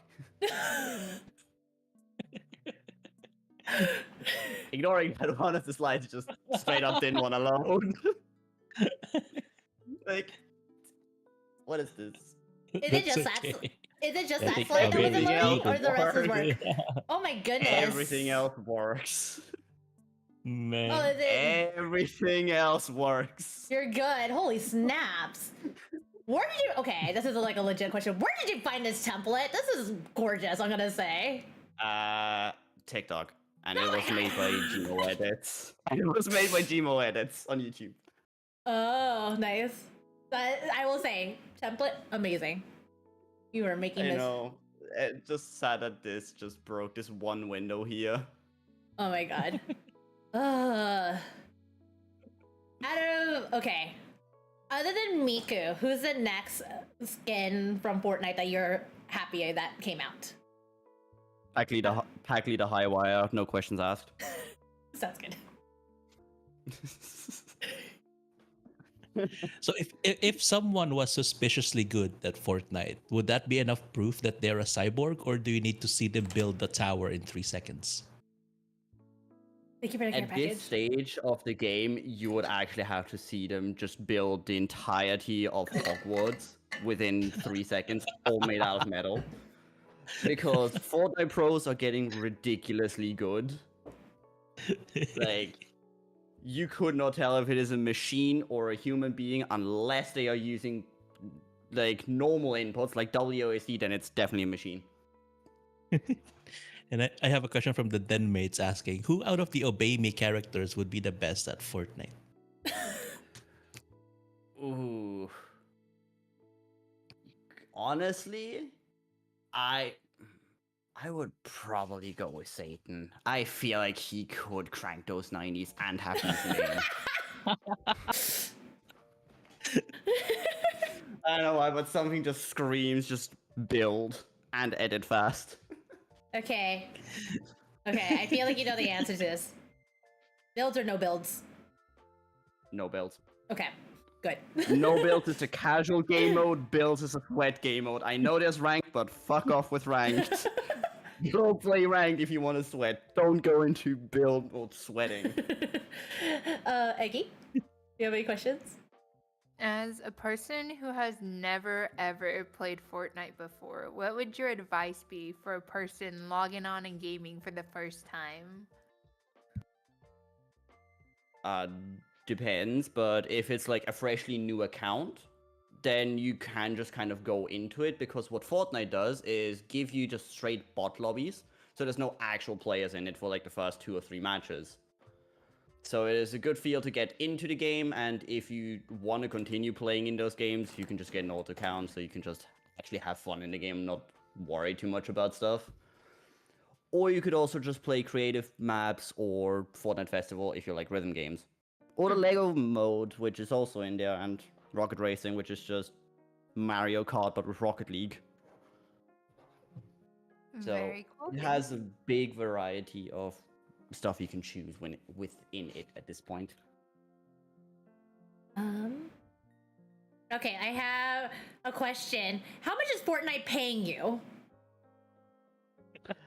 I wish they were audience. paying me anything, because I do not even have a creator code. I guess the better question is, how much have you paid Fortnite in like skins, cosmetics, etc., right? That's a better That question. is Yes. luckily classified information that I can't even look at. But I will definitely say 3 digits, close to 4 digits, maybe. If we are not counting subscriptions. Any questions from the participants? You can ask them vocally.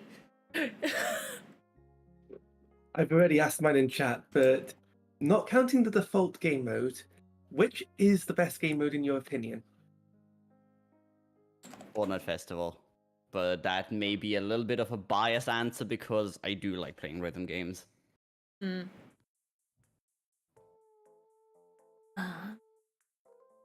Though, for a close second would be the Lego mode. Yes.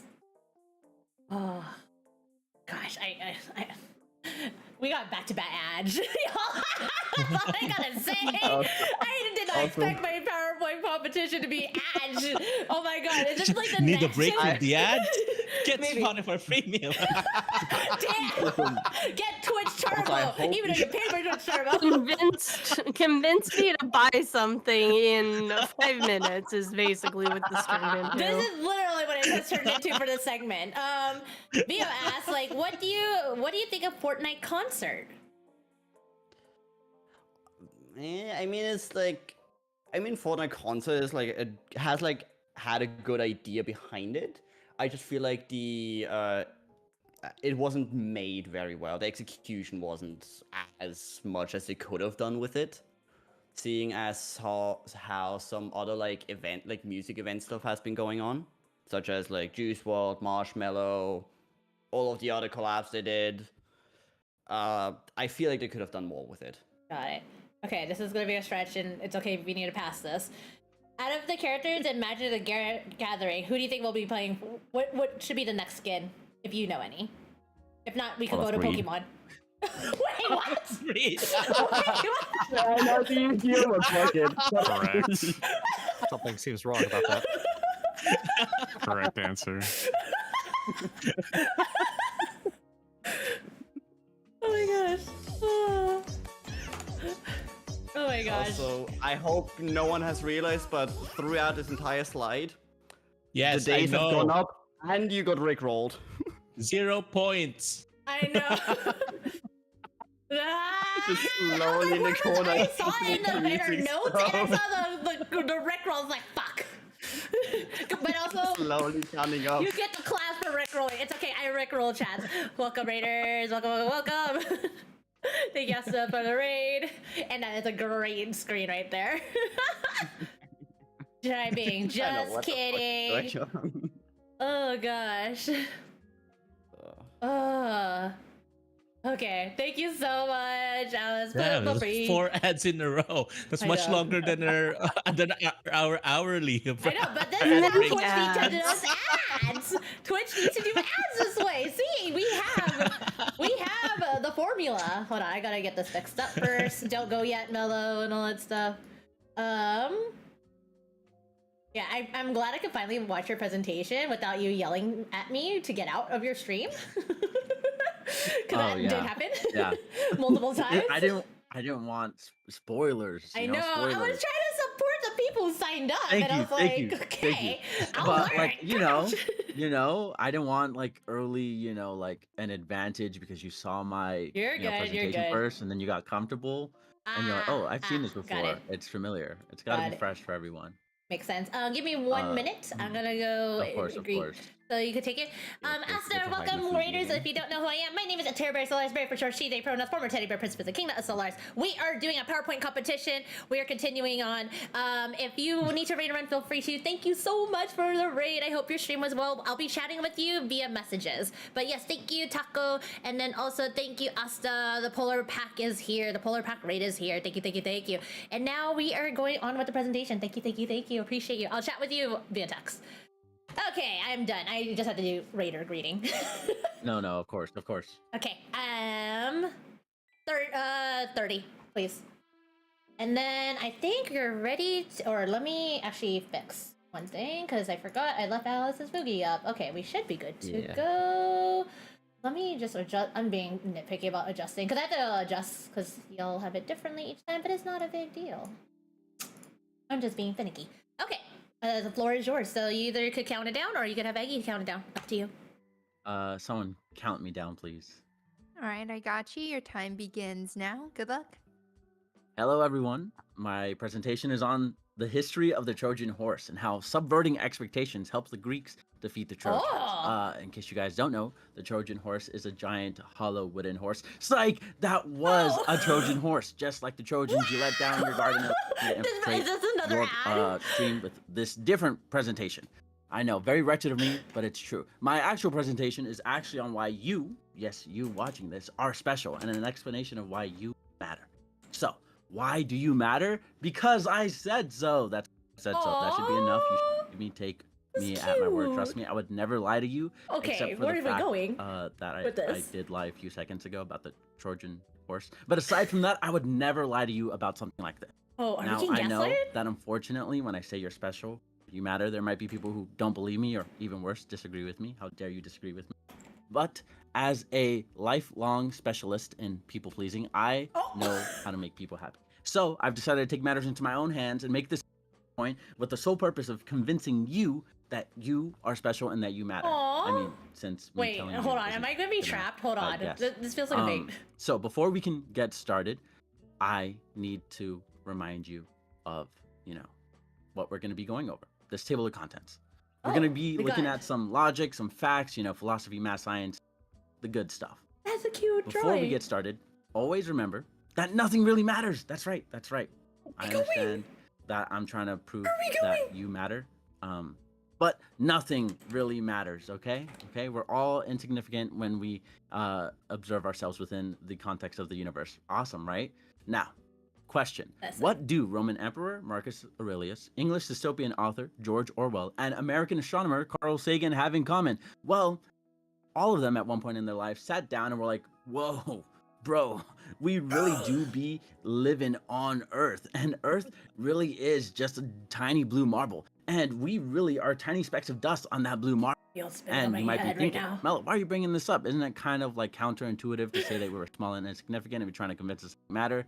If we're just insignificant specks of dust in the universe, then what's the point? And to that, I would say, please save all questions to the end of the presentation because I've only got like 3-ish minutes left, okay? Oh, we got So- time.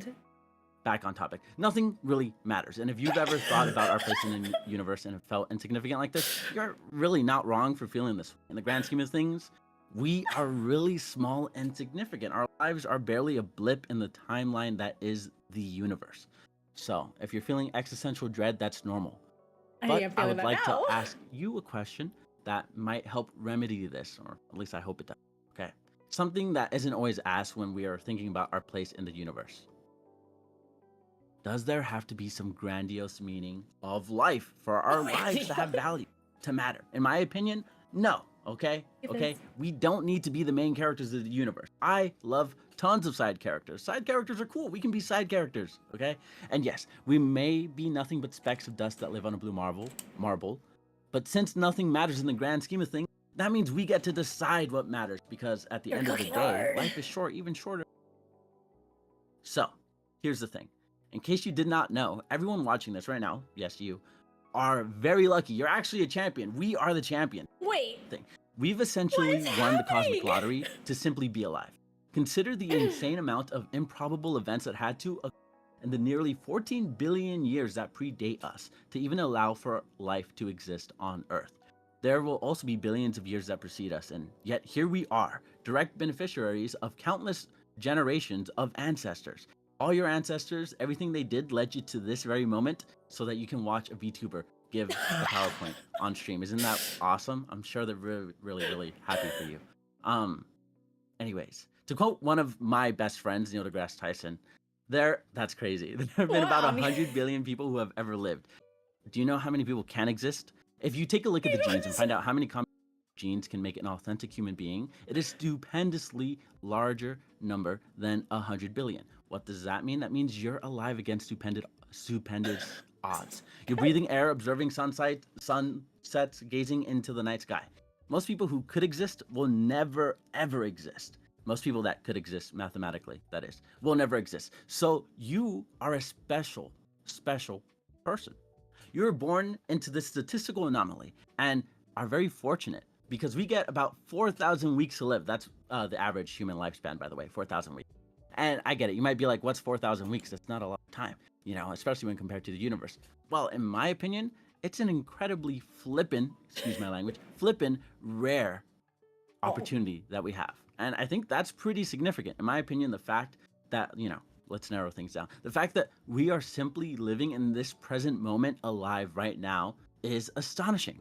I think we should soak in the beauty of each moment while we can, acknowledge its impermanence, you know, and understand that the temporary nature of existence is what makes it all the more precious and what makes you special, if you will.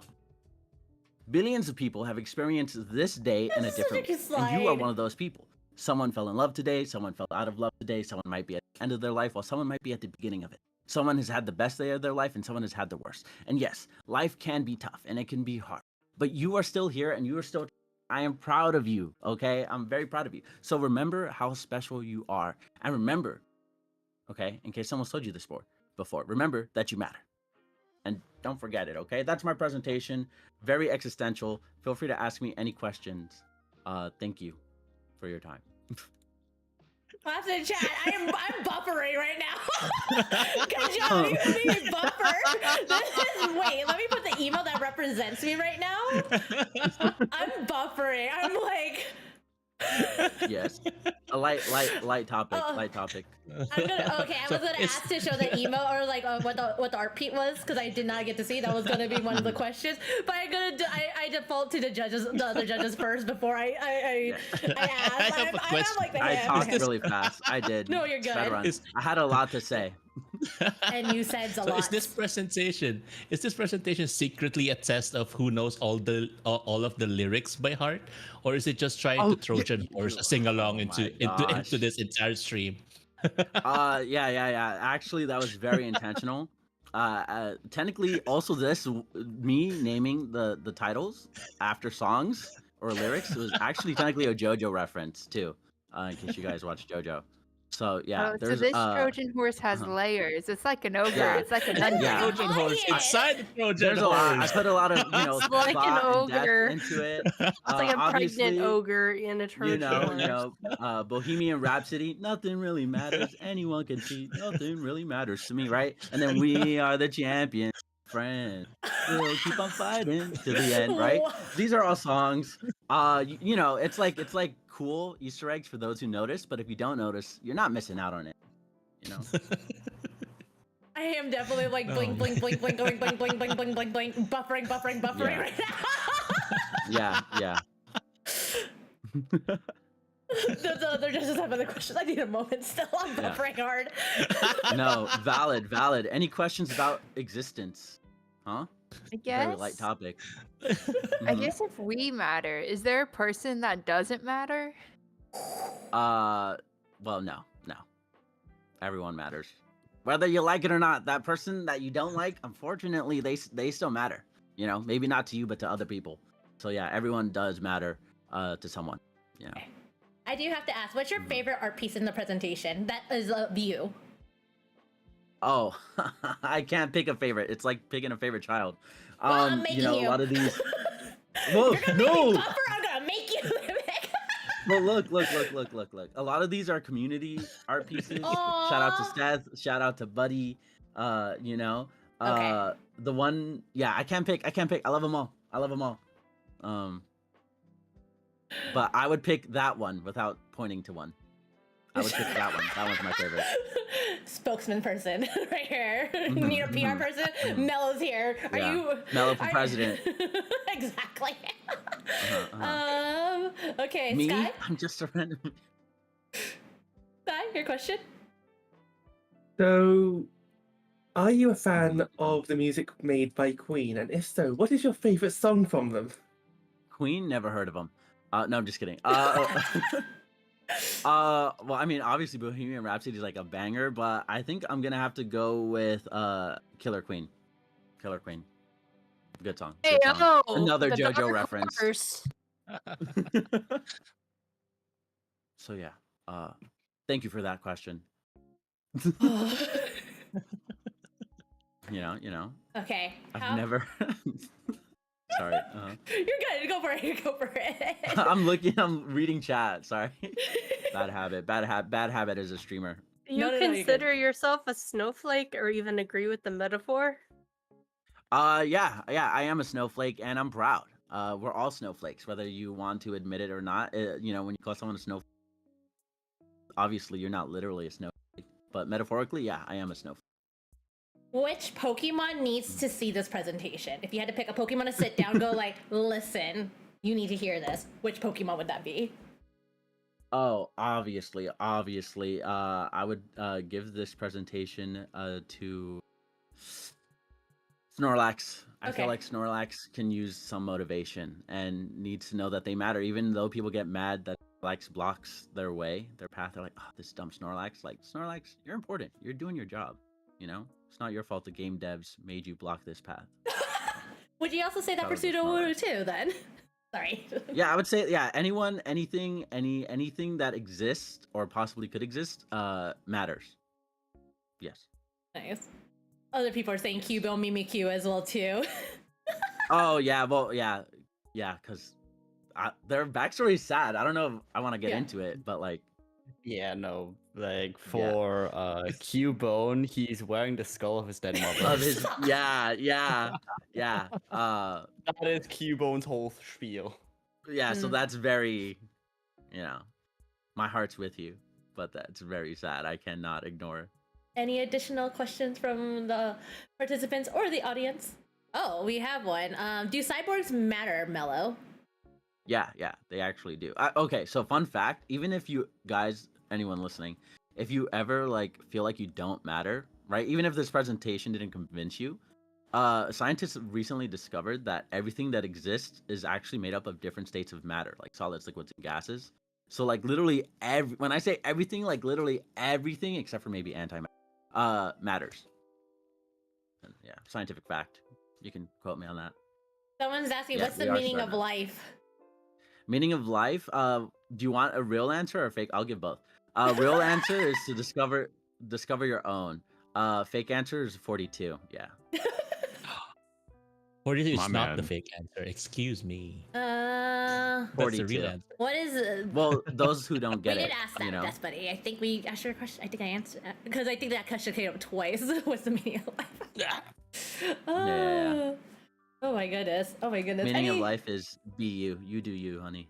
Yes. Any other questions from both parties as well as the audience? I'm still in buffering mode. Holy shit. I'm like egging my brain How right now. tall am I? 5'9". I was Sorry, like, are we sorry. actually gonna get like a pure informative thing? No, And I do have a then degree in no. history. I do have a bachelor's, but I was like, I'm Nice. not gonna. Yeah. Oh my gosh. I've Is there never any? used it. Okay, I guess this is one. Is there any layers Yes, that we we're missed? made of stars. Any lyrics that were missed? No. Any layers that we missed? Like, so someone called out the Oh. JoJo reference, someone called out the music. Is there any other Easter eggs that you put in this presentation that we did not call out or notice or may have missed? Let's see. I might be blocking this, but that is an actual picture of Earth from Mars. So I went through it pretty quickly. So maybe you Okay. like it's a little arrow. You might have missed I that. was wondering actually. Yeah. Yeah, but yeah, I don't know. That's it. Very simple, not deep or philosophic PowerPoint at all. I like to keep things light. So yeah. Okay, I have a couple more questions. What is Mel's favorite state of matter? Did you answer that one? No, I answer? haven't. Okay, cool. In terms of comedy, probably gas. But in terms of like fun, like liquid, like going to the pool, beach is fun. So yeah. Nice. If you had a code for Fortnite for some reason, what would it be? Oh, glad you asked. Use code Mellow Club in the Fortnite shop, guys. Just kidding. You don't have to. But yeah. I don't know. Gas. That's crazy. Sorry, reading chat and responding. No, you're That's good. crazy. And then I think I have one more from chat, and then I'm gonna go back to the audience and judges to see if there's anything else, and then we're gonna go have our last person present. If everyone matters but nothing matters, what about someone who's nothing? Nobody is nothing. Everybody's someone. So, yeah. Boom. Mic drop. Any other questions from folks on the call? Not a question, but it's like a statement. When they ask, like, "Oh, what's your favorite state of matter?" You could have been like, you, baby girl." Sorry, anyway. Oh, that's true. Well, here's the thing. Here's the thing. So like I watched the VOD of last year, right? Last year PowerPoint presentations to prep. Obviously, I did a lot of research, and I saw this Thank you. PowerPoint about parasocial relationships, and I don't want to enable those. So like Oh like, yeah. that's what I That's Crazy. Wow. Yeah, so that's why I didn't go with that, but that is very funny. I can't deny. Yeah, it was an intentional choice. Oh my goodness. Mhm. I'll give a 10 out of 10 for taking the lesson from last year's presentation well. Thank you. Awesome. What can I say? I'm a student for life. I learn always. That's Oh my gosh. Thank you so much. Yeah. Okay. Do you we're like thank that you're you. made of Thank you. stars? Huh? Wait, what? Do you like that you're made of stars? Oh, yeah, literally one of my favorite facts. We are the I universe love that created shit, to observe yes. itself. Yeah, I love it. Yeah. Oh Shout my out to the God. Minecraft end poem. Mhm. Oh my goodness. Oh, thank you so much, Mello. Thank you. Bye, guys. Have a good one. And then, Thank Doctor, you. are you ready? I am ready. Okay. Feel free to pause that. All right. Oh my god. I think it looks good. I need to move Jiro and then we should be able to start. Jiro is in the way of the lovely Dr. Purrington. Yeah, you could get small like that. Barely be on screen. Okay. You could do either one. The floor is yours. You know the options. Either have a countdown of yourself or have Eggy do it. I would like a countdown, please. All right, I got you. Your time begins now. Good luck. All right, thank you. So my presentation is on a topic very near and dear to my heart, which is how many cats can comfortably fit into and pilot a human suit, a study in logistics and rationality. We've got a little on the agenda today. First off, an introduction from yours truly. Secondly, Piloting 101, a history, the math and science, and conclusions and takeaways. So a little bit about me. Been streaming since 2022. Most likely not a doctor, but possibly a cat. And I like to eat onions like apples. I didn't need to tell you that, but felt like doing it anyway. Why, Doctor? And you can't stop me now. So Piloting 101, a history. The real question is, how long has this been going on, and when did it start? As you can see from this historical photo, and the myriad historical photos we'll be sharing during this presentation, in 1908, during the actual First World War, because the history books don't like to tell you about the ones that the cats won for the United States, cats have actually been piloting aircrafts for the U.S. Air Force for, over a century. You can also find cat pilots in various paraphernalia and media, and as you can see, this contraband statue that is definitely not filled with drugs. Throughout history. We got drugs! If you look on the bottom right picture, that cat is actually the pilot, and the guy is just kind of taking up space. So just keep that in mind. Let's dive into the math and science. Oh, so cute. And don't mind that subtitle there. So human anatomy, while very interesting, is kind of gross. It's a little wet and very cramped. So space management is very important. If you really want to think about it, and using my Dr. Purrington avatar as a size comparison here, Okay, I have. reasonably, 6 cats could be used to pilot one human suit. 1 cat for each arm, because arms are pretty complicated. 1 cat for leg movement. You can actually just use 2 levers, because legs are silly and very simple. 1 cat for facial expressions and movements, and that's the best way to trick a person into thinking that they are, in fact, not a bunch of cats in a human suit. And at the bottom there are 2 cats in the legs for maintenance and refreshments, which is very important because the cats up top are going to get very tired from actually doing work. So the cats at the bottom siphon food up from the feet and distribute it to them during their breaks. Now, I know exactly what you're thinking. Dr. Purrington, this looks a little crowded, The cats aren't going to be able to comfortably sit there. Well, keep in mind, while it is very important for there to be enough space for the cats to sit in there comfortably, you don't want the cats to be too small, or they're going to be flying around the cockpit whenever something moves, or if the person gets hit by a car and flies off into the distance. But you also don't want them to be too compact. So it's actually quite helpful that cats are actually 90% water, and at will can liquefy their bones to hit the remaining 99.9%. Cat equals water. Cats are water.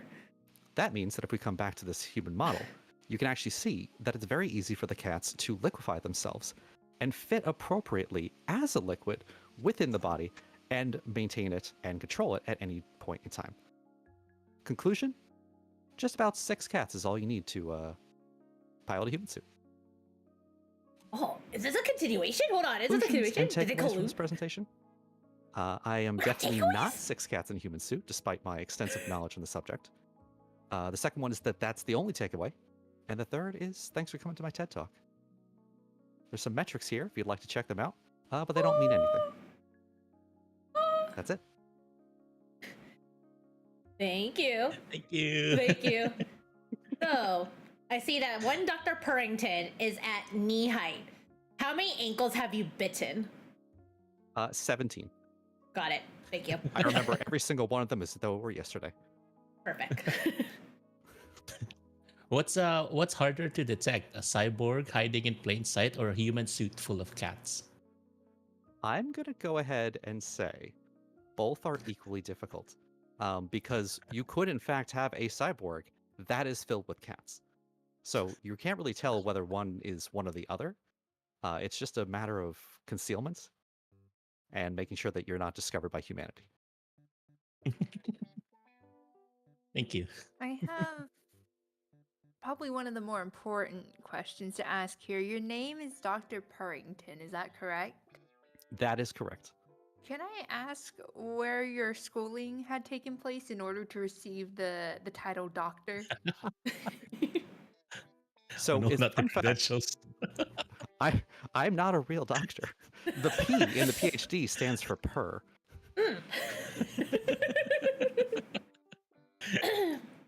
What about the rest of the letters of PhD? What do they stand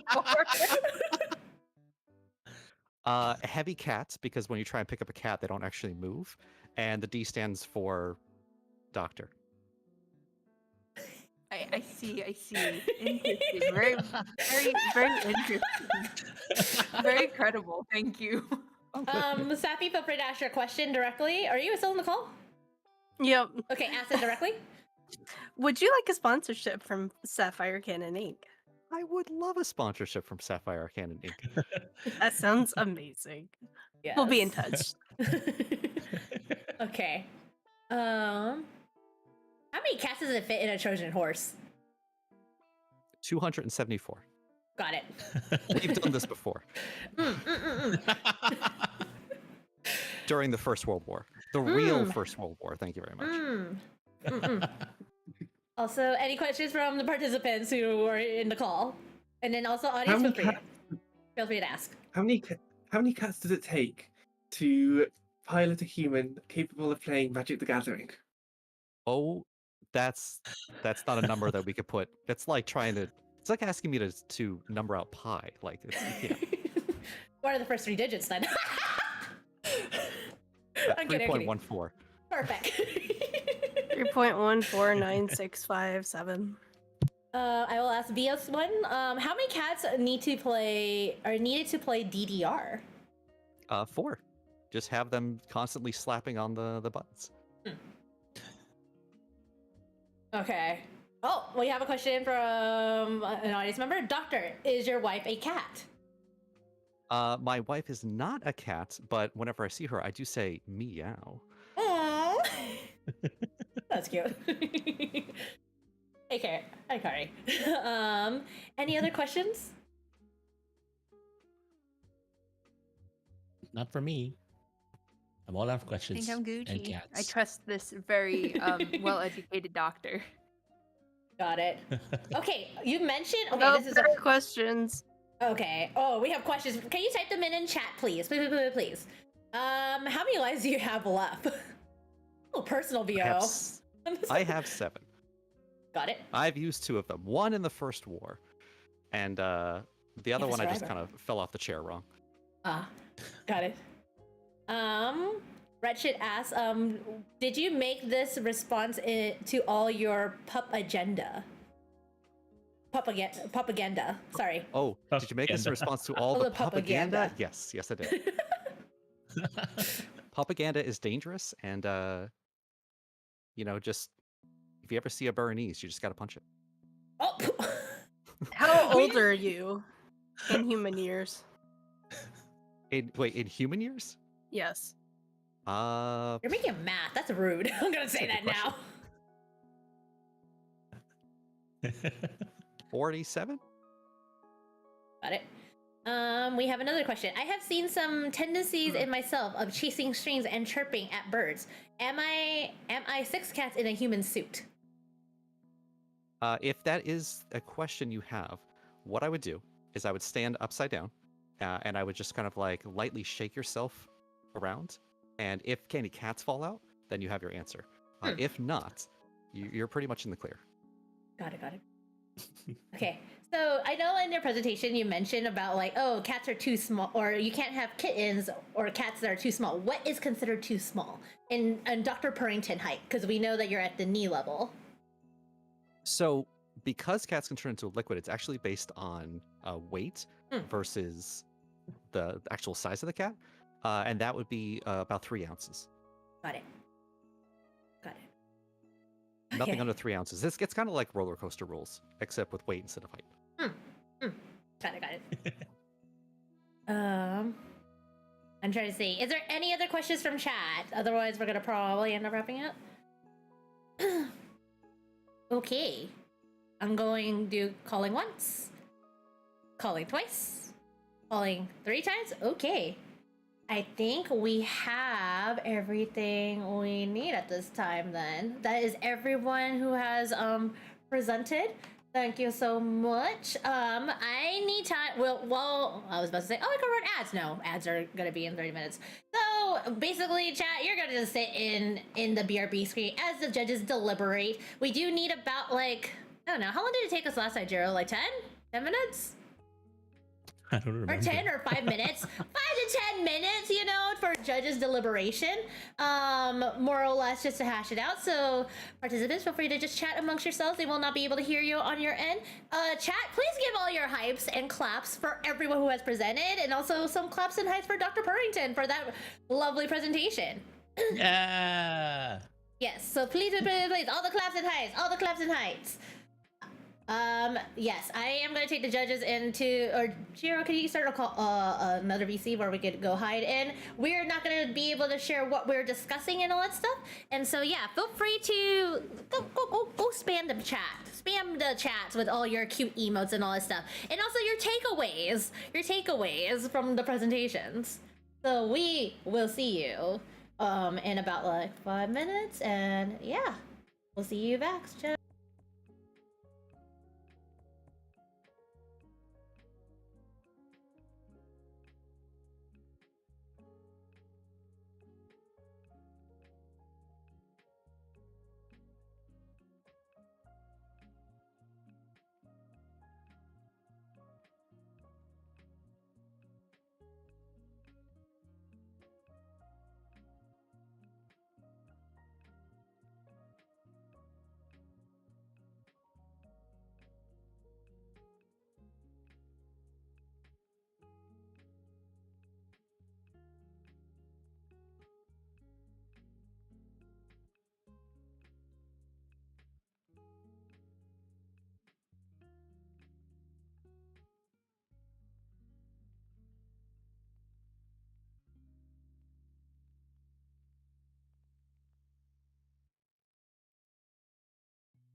Oh.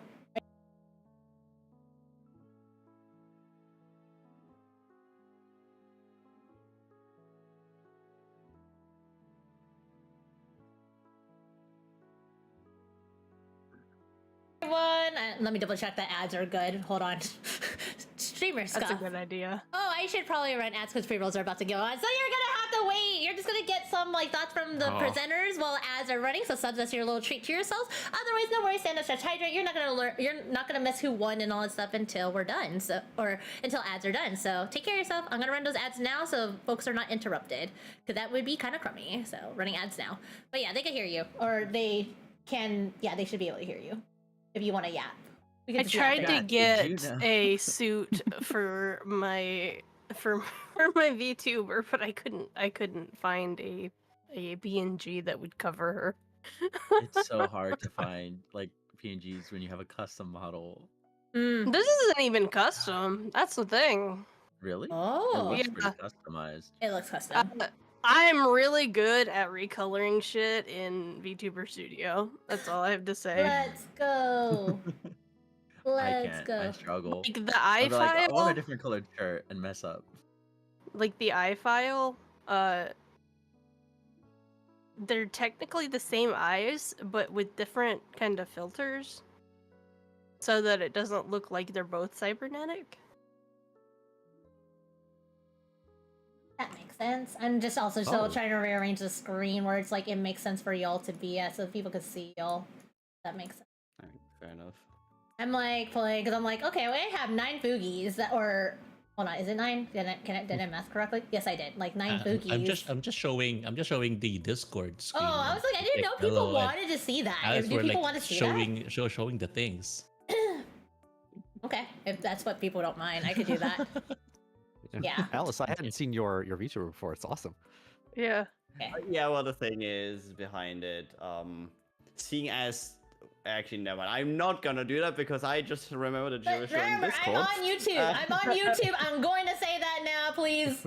Oh, Be mindful. Well, no, not that. I was but about Okay. because to say Jiro myself. said, like, oh, they're doing.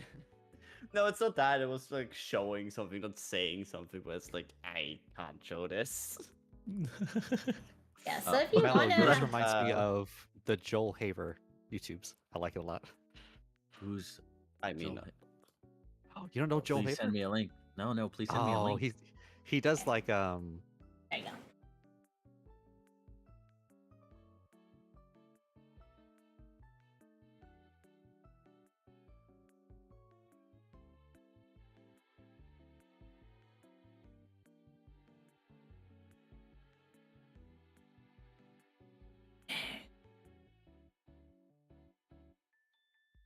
As they're almost done.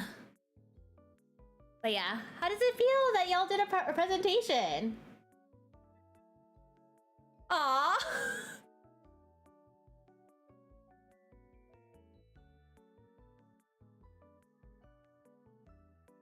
That is the whole point of this competition.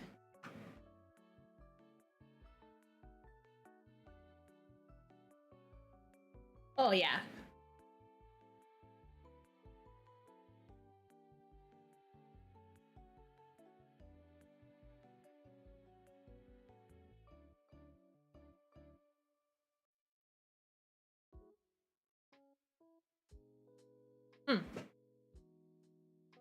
Mm-mm.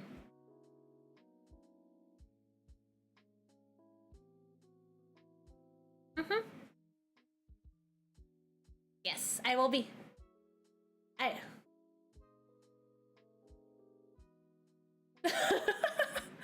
is all good. Well, welcome back from ads, everyone. We're back. We were just yapping. You didn't miss any true content, I promise you. But now we're about to go into our award ceremony. Woo! Woo! Yes. So chat, please give all the hypes and the claps when you see them for every winner, because we do have awards to give out to everyone actually. Oh, we got rated! Hello! Hello, Fua! The family! The cult that I also am a part of. Hi, Fua! How are you? Oh my god, Snappy, that's kind of creepy. Just let you know, you're just... Zappy, your face is being checked. Hi, Zappy. But if you want that, I'll be back. I'm a deafen real quick. Hi, Raiders. Welcome in, Fua. Hello. We just finished the presentation. How was your stream? Folks, if you don't know who I am, my name is Terry Solaris, very for sure. I use she and they pronoun, former teddy bear princess from the kingdom of Solaris. Yeah, thank you for rating me. I appreciate it. Thank you. How was your stream, Fua? And also, hi, folks from the Fua family. Nice to lovely see you. If you don't start off following Fua, please do. Also, Fua, I'll ask you about it later. But hopefully things has been well. We're actually announcing the winners for the presentation. All the winners are actually showing like their models right now as we're doing it because we just went through such a blast of a time. So I'll post a link if folks want to see the presentation. Nice. Awesome. That's so exciting! Folks, please check out Fua. His model is gonna be so cool. He'll be like more of a cold, icy chinchilla prince. But let me go say hi to the Raiders. Hi Rory. Hi Sloth. Hey, hi Disappointment. Hey GW. Hi Caffeinated Hobbit. Hello. It's lovely to see the full family. Yay! Thank you. Appreciate it. But if you need a Raider run, feel free to. I do indie games, Nintendo, Love and D Space actually properly, not doing full Alina. Just saying. And also Neopets and co-working. So if you're interested in any bit, feel free to. We're about to announce the winners of it. Yeah. And also Raph every so often. Okay, I'm gonna go back to it and then we're gonna go announce the winners. And yes, I'm gonna bring up Fua. Yeah. But yes, folks, please follow Fua. Okay, Fua. Lovely to see you. Okay, we're gonna go do our award ceremony now. Hello! Okay, I'm done. Sorry, I just had to say hi to Raiders. It was a lot. Okay, so right now we are announcing the awards for the thing. If you missed the PowerPoint presentation, the VOD will be up on YouTube, so you could check it out there. Shout out to my own YouTube channel. If you want to go sub to it, feel free to. And also feel free to download the VOD and all that stuff. But yes, we have awards to give out. So we're good. I believe Jero goes first? Yes. And on.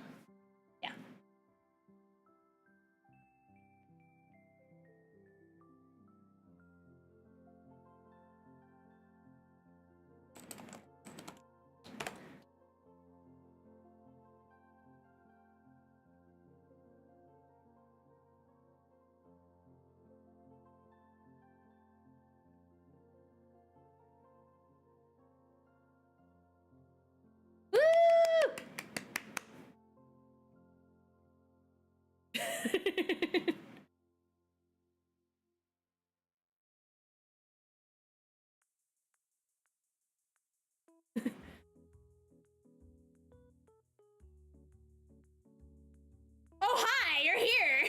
Oh, you're here. You're gonna. Oh, wait, you can't hear them. Oh, shit. Hold on. Shit, you gotta redo that. You gotta redo that. That's fine. They only heard me. That's fine. Want to redo that, Jero? To the second take. I also gotta read it. Second take. Okay. Second take. All right. So now that they know the format, people are informed. Yeah. Thank you for telling me. With garnering some comments such as very legible presentation, very enthusiastic presentation, and it made me want to play the game. Here with the I choose you award, it's gone! Yay! Everyone! Yay. Give the hypes in chat, give your claps! Yay! Now your favorite Pokemon TCG card. My motto is frozen, but it's okay. It's all good. It happens. All right. It happens. It's not scuff. But yeah, Yeah. thank you for the rewards. I am looking forward to playing this game with Barry in the future. Oh, what the so- hell? It's a lovely game, honestly. The pocket version, like, it is legit. Yeah, like, a That's lot what of I'm fun. saying. Yeah, the Pocket version is great.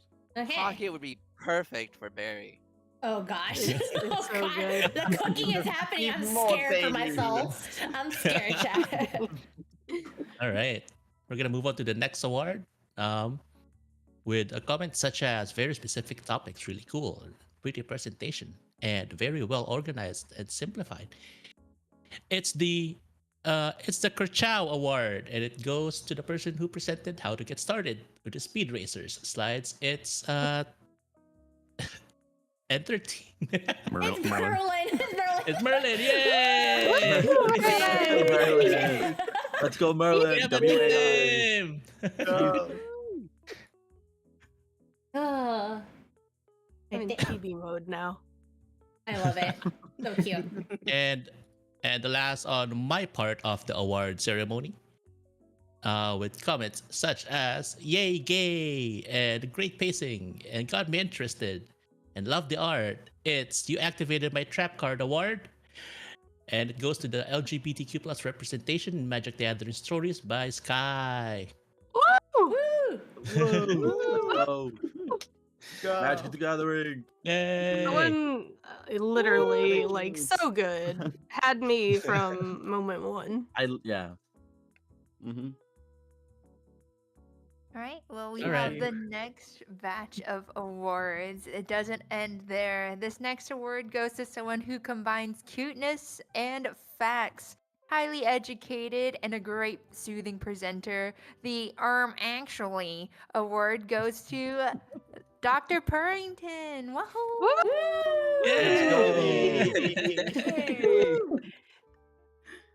Bringing to the other side of things, whether you got aim or no brain or just want a whole lot of fun, this goes to a person who may not be number one in this competition, but they are the number one Victory Royale award. This one goes to Moosalicious. I can't pronounce the name. I'm so sorry. I can't read. The Fortnite presentation. You want to say your title Let's again, go! Alice? Victory Royale! Victory Royale! Victory. And the last award I'll be presenting to you is someone who included cutting edge technology and cutting edge presentation skills in a way that not only captivated our minds but also our wallets. The Gotham Award for inserting an ad in the middle of this contest goes to Safi. Woohoo! Successful ad. Yay! Congratulations! Okay, I have the last two. Okay. So, some comments that we have for this award is that bold and unique topic choice. Oh my god, are they single? Oh, I love the cutout scenes with numbers. Where is it? Oh my, pulling on my Atome heart. Even though I don't play the game. I wonder if we can figure out who that who that comment is. And the award goes to Zella for the Husbando Award. And did the Oh Baby presentation.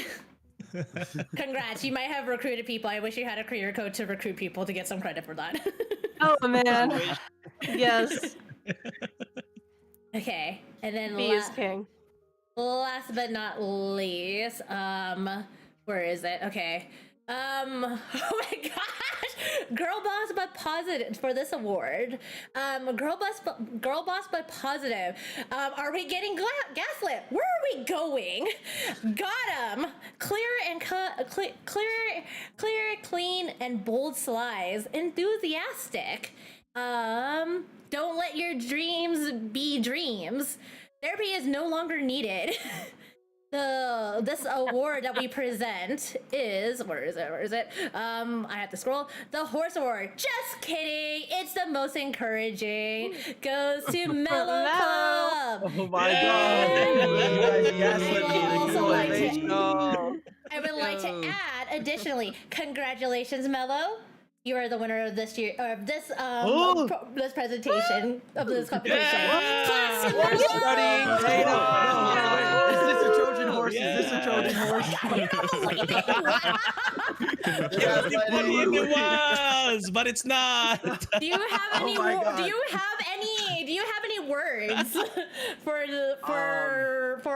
all of us for this award? And congratulations. Oh my gosh! Congratulations. I don't believe it. I'm waiting for the gotcha.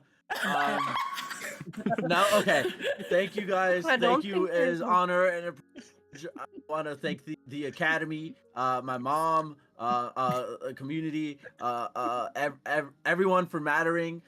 Trojan horses, and yeah, just thank you for having me. Thank you for this opportunity.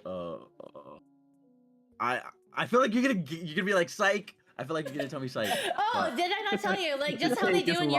Eurovision. The winner goes again at the encore. JK. That's my got him. Oh, oh my gosh! I was like, wait. Would you, No. would you actually present again if you had to? Yeah, I mean, I can Amazing. make something up. But Oh, thank I you was like, guys. no, just doing your Present slides again. another If topic. you, I was Oh, like, yeah, if you I wanted can to do it If you again, would like to do an if you encore, want. otherwise, I don't know. We have some new people. We kind of got a huge rate, so I wouldn't mind.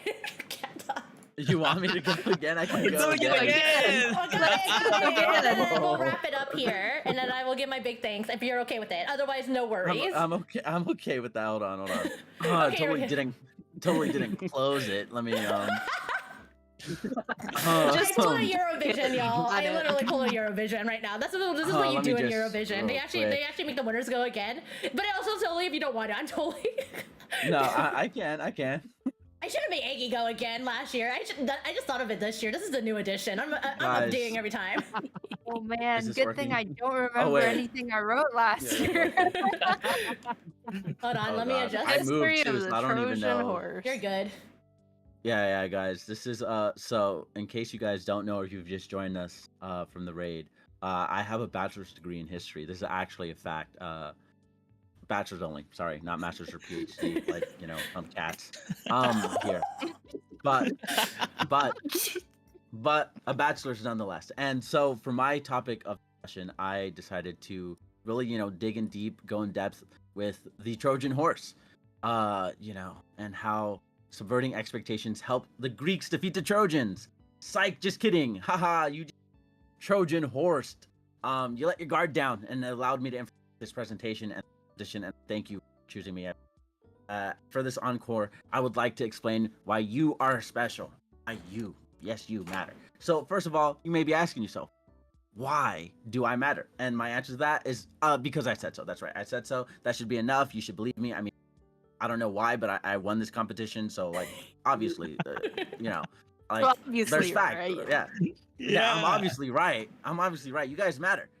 I would never lie to you. Ignore the fact that the Trojan horse thing. Okay, I would never lie to you about something.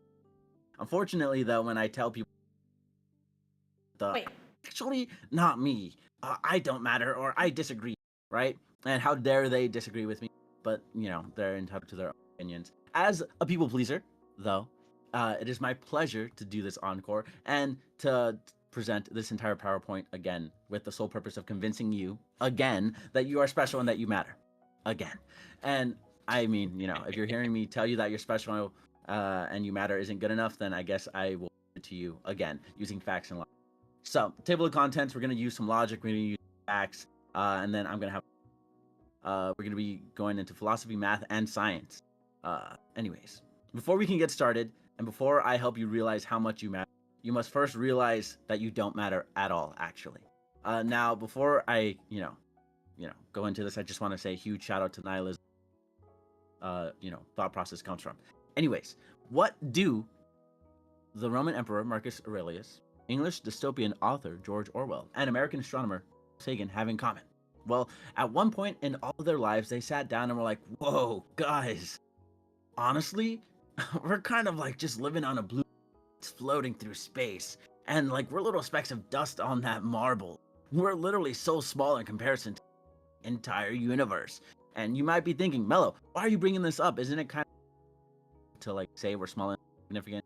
The point of this is to prove how much we matter and how special we are. And I would say please save all questions to the end of the second presentation, this rerun, because I only have a few.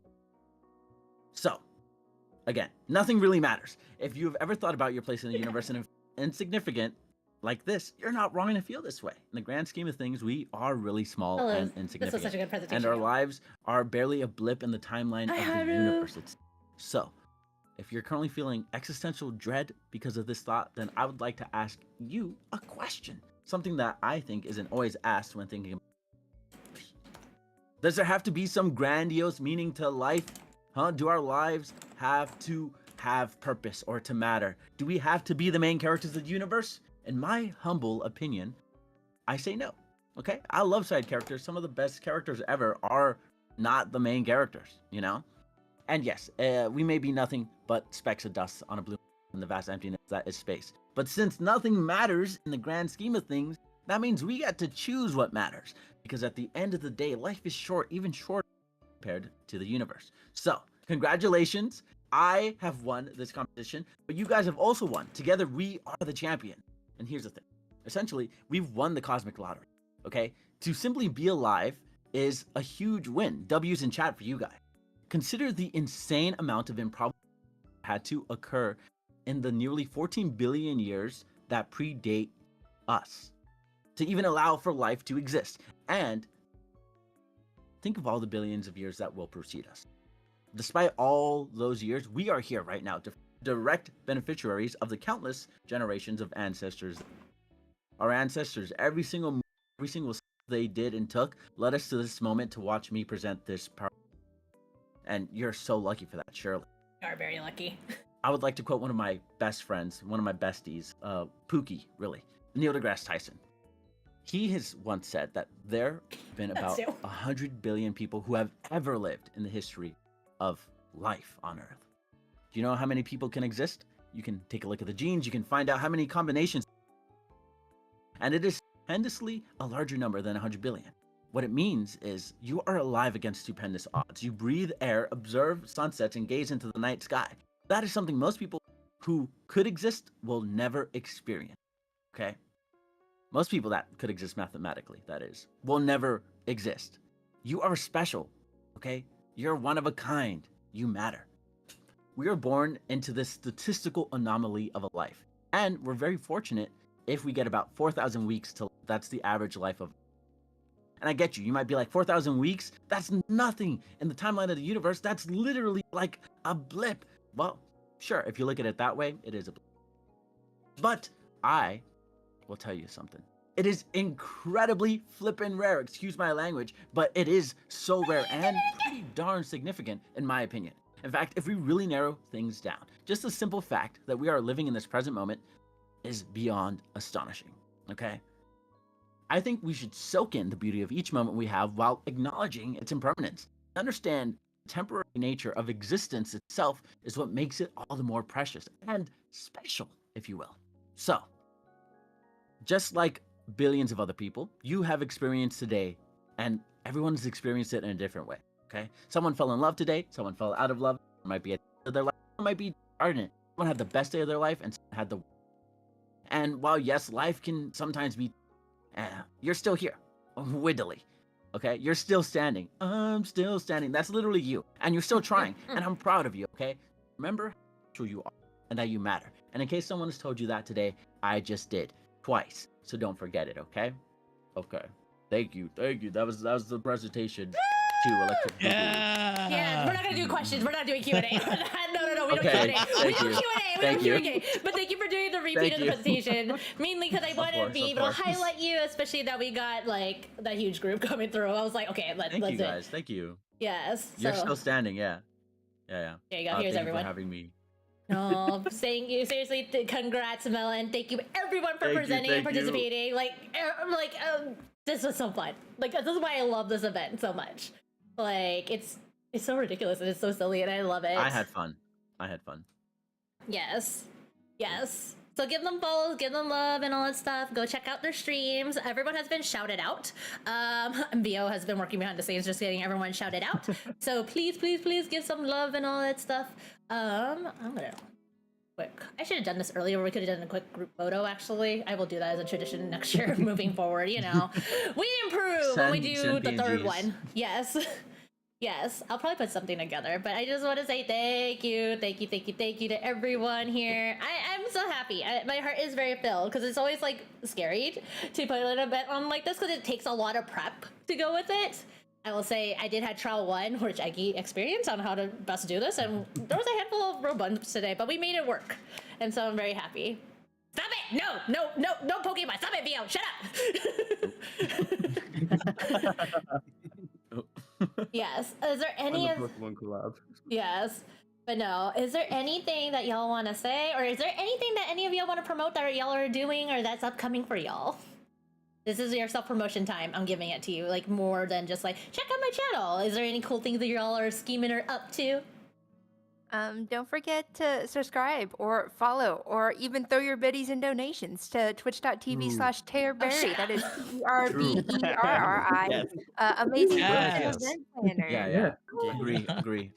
You, Also, you fun gave us fact- power. We yeah. are going to shout you out. We are going Son of to a bitch. self-promote you. You guys actually, if you have an Amazon Prime account linked to your Twitch, you can actually Oh my use a gosh. free Thank you for the on 200 this bits. channel that you're watching this right now. Free Actually. Prime That's Yeah, actually- exactly. Yeah, yeah. You You can can also one do that. single That's also Prime sub something. to Terberry. Oh my god. Yeah, Do yeah, it. literally. Do it now. It's free. It's free if you Wait, if you what? have. Stop Prime. it! better do No, it. why is there a Y'all Thank you for the fucking bits. Thank you for the suck. bits. There's a hype train now. Y'all fucking suck. Let's go, guys. Let's get to a higher level. Oh. Let's get this hype train to a higher level, please. Oh my god. No, it's We're okay. gonna get the golden kappa on this channel, right? Oh, I really wish it was a golden kappa train. If it was actually, I'd be actually pretty hype. If the stream actually got Guys, you no. could get the gritty goose. Oh Chad, my god. No. Give her Thank bits, you. okay? Yes, I'm making my You better alert give her still bits. muted. Oh my gosh. Thank was you for the funny. prime. No, thank you for the prime and thank you for the 500 bits. Thank you for the 200 bits. No, seriously, thank you. This is an event I love to do on my or I have done it on my birthday, but I want to just do it twice a year because I'm like whenever I do these, I just laugh so fucking hard. Like it's just such a good time. Like my cheekbones hurt from like what people do and how creative y'all are. I feel like. Thank you for the 100 bits. I feel like people will see this and go like, damn, can I do it? I'm like, yes, you can. And yes, Google Slides when I say PowerPoint or Canva or Prezi. Yes, you can use all of them. I need to add, you just made me add my documentation more, basically. It's gonna get there. Thank you for the resub, Mellow. Just add Here, Mellow. anything you can use to present with. Yes, pretty much. Like literally I had one image. You could do it. Thank you for the care Post-it package. notes.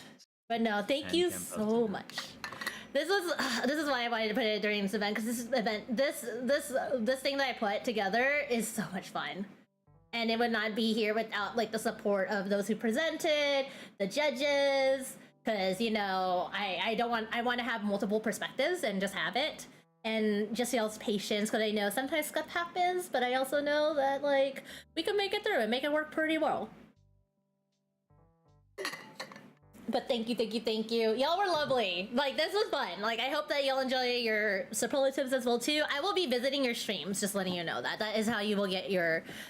let me know if you don't want me to give bits or subs to you. I will do other forms of compensation, just letting you know. There was, like, a light monetary price with this. So, yes. I just want to say thank time you. To graduate, so you don't have time. No, fuck off! No, I will hunt you down, Alice. Don't try me. That's crazy. I know where you I'm stream. I've fallen off the face of the earth, guys. Oh my gosh, y'all. But no, thank you so much. Thank you. I really appreciate it. But yeah, I feel free to hang out, and also I am gonna kind of continue this Sweet Berry Bash. I can't believe it's like halfway through of it. I think it might have also got extended too, which I'm like, fuck. Where I'm doing 8 days of streaming instead of 7. But yes, thank you so much. Oh yeah, no, it's like 13-hour days. 13, like at least 11 to 13, 14-hour days that I do streaming, and then the VOD goes on. So yeah, but don't be surprised if you see yourselves on stream whenever I use this VOD redone or in other spaces and all that stuff. But yes, thank you so much. Please check out all these lovely individuals. Let me go down the line. I know Violence is not in here. Check out Violence. Check out Safi, Mellow, Sky, Alice, Zella, Doctor, Eggy, Jiro. Am I missing someone? I feel like I am. Someone poofed, didn't they?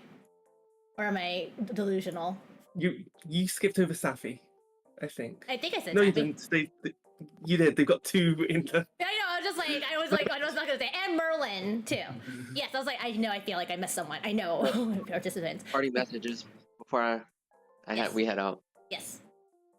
Don't forget to check out Barry Oh is my fucking also God. on the YouTubes. Oh yes, So we're gonna feel end free that. to go over there, like the video, subscribe, Okay. comment. Okay, I'm And gonna we'll- go. Goodbye. was like, nope, I'm gonna leave. They're too sweet and too awesome. Oh my gosh, thank you for the hype train. We're at level 2 with that. I'm really glad that y'all had fun with it. I'm on YouTube. I am going to end the VOD there. Thank you so much. Come over to Twitch. We have a lot more of a party over here, to be honest. But yes, thank you so much for being here. Yes, as mentioned, please like, subscribe to the channel, give it some likes, give it some comments, whatever your favorite presentations are and all that stuff. So thank you so much. Bye YouTube. Chat, say bye to YouTube. Bye YouTube. Why are you putting my throat? Shut up.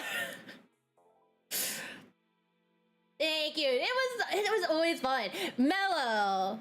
Oh, Miri, I'm gonna say it because there's 2 Mellows now. There's Mellow Club and then there's you. Bye, YouTubes. Okay, there you go. You're saying your goodbyes, right? Goodbye. Okay, cool.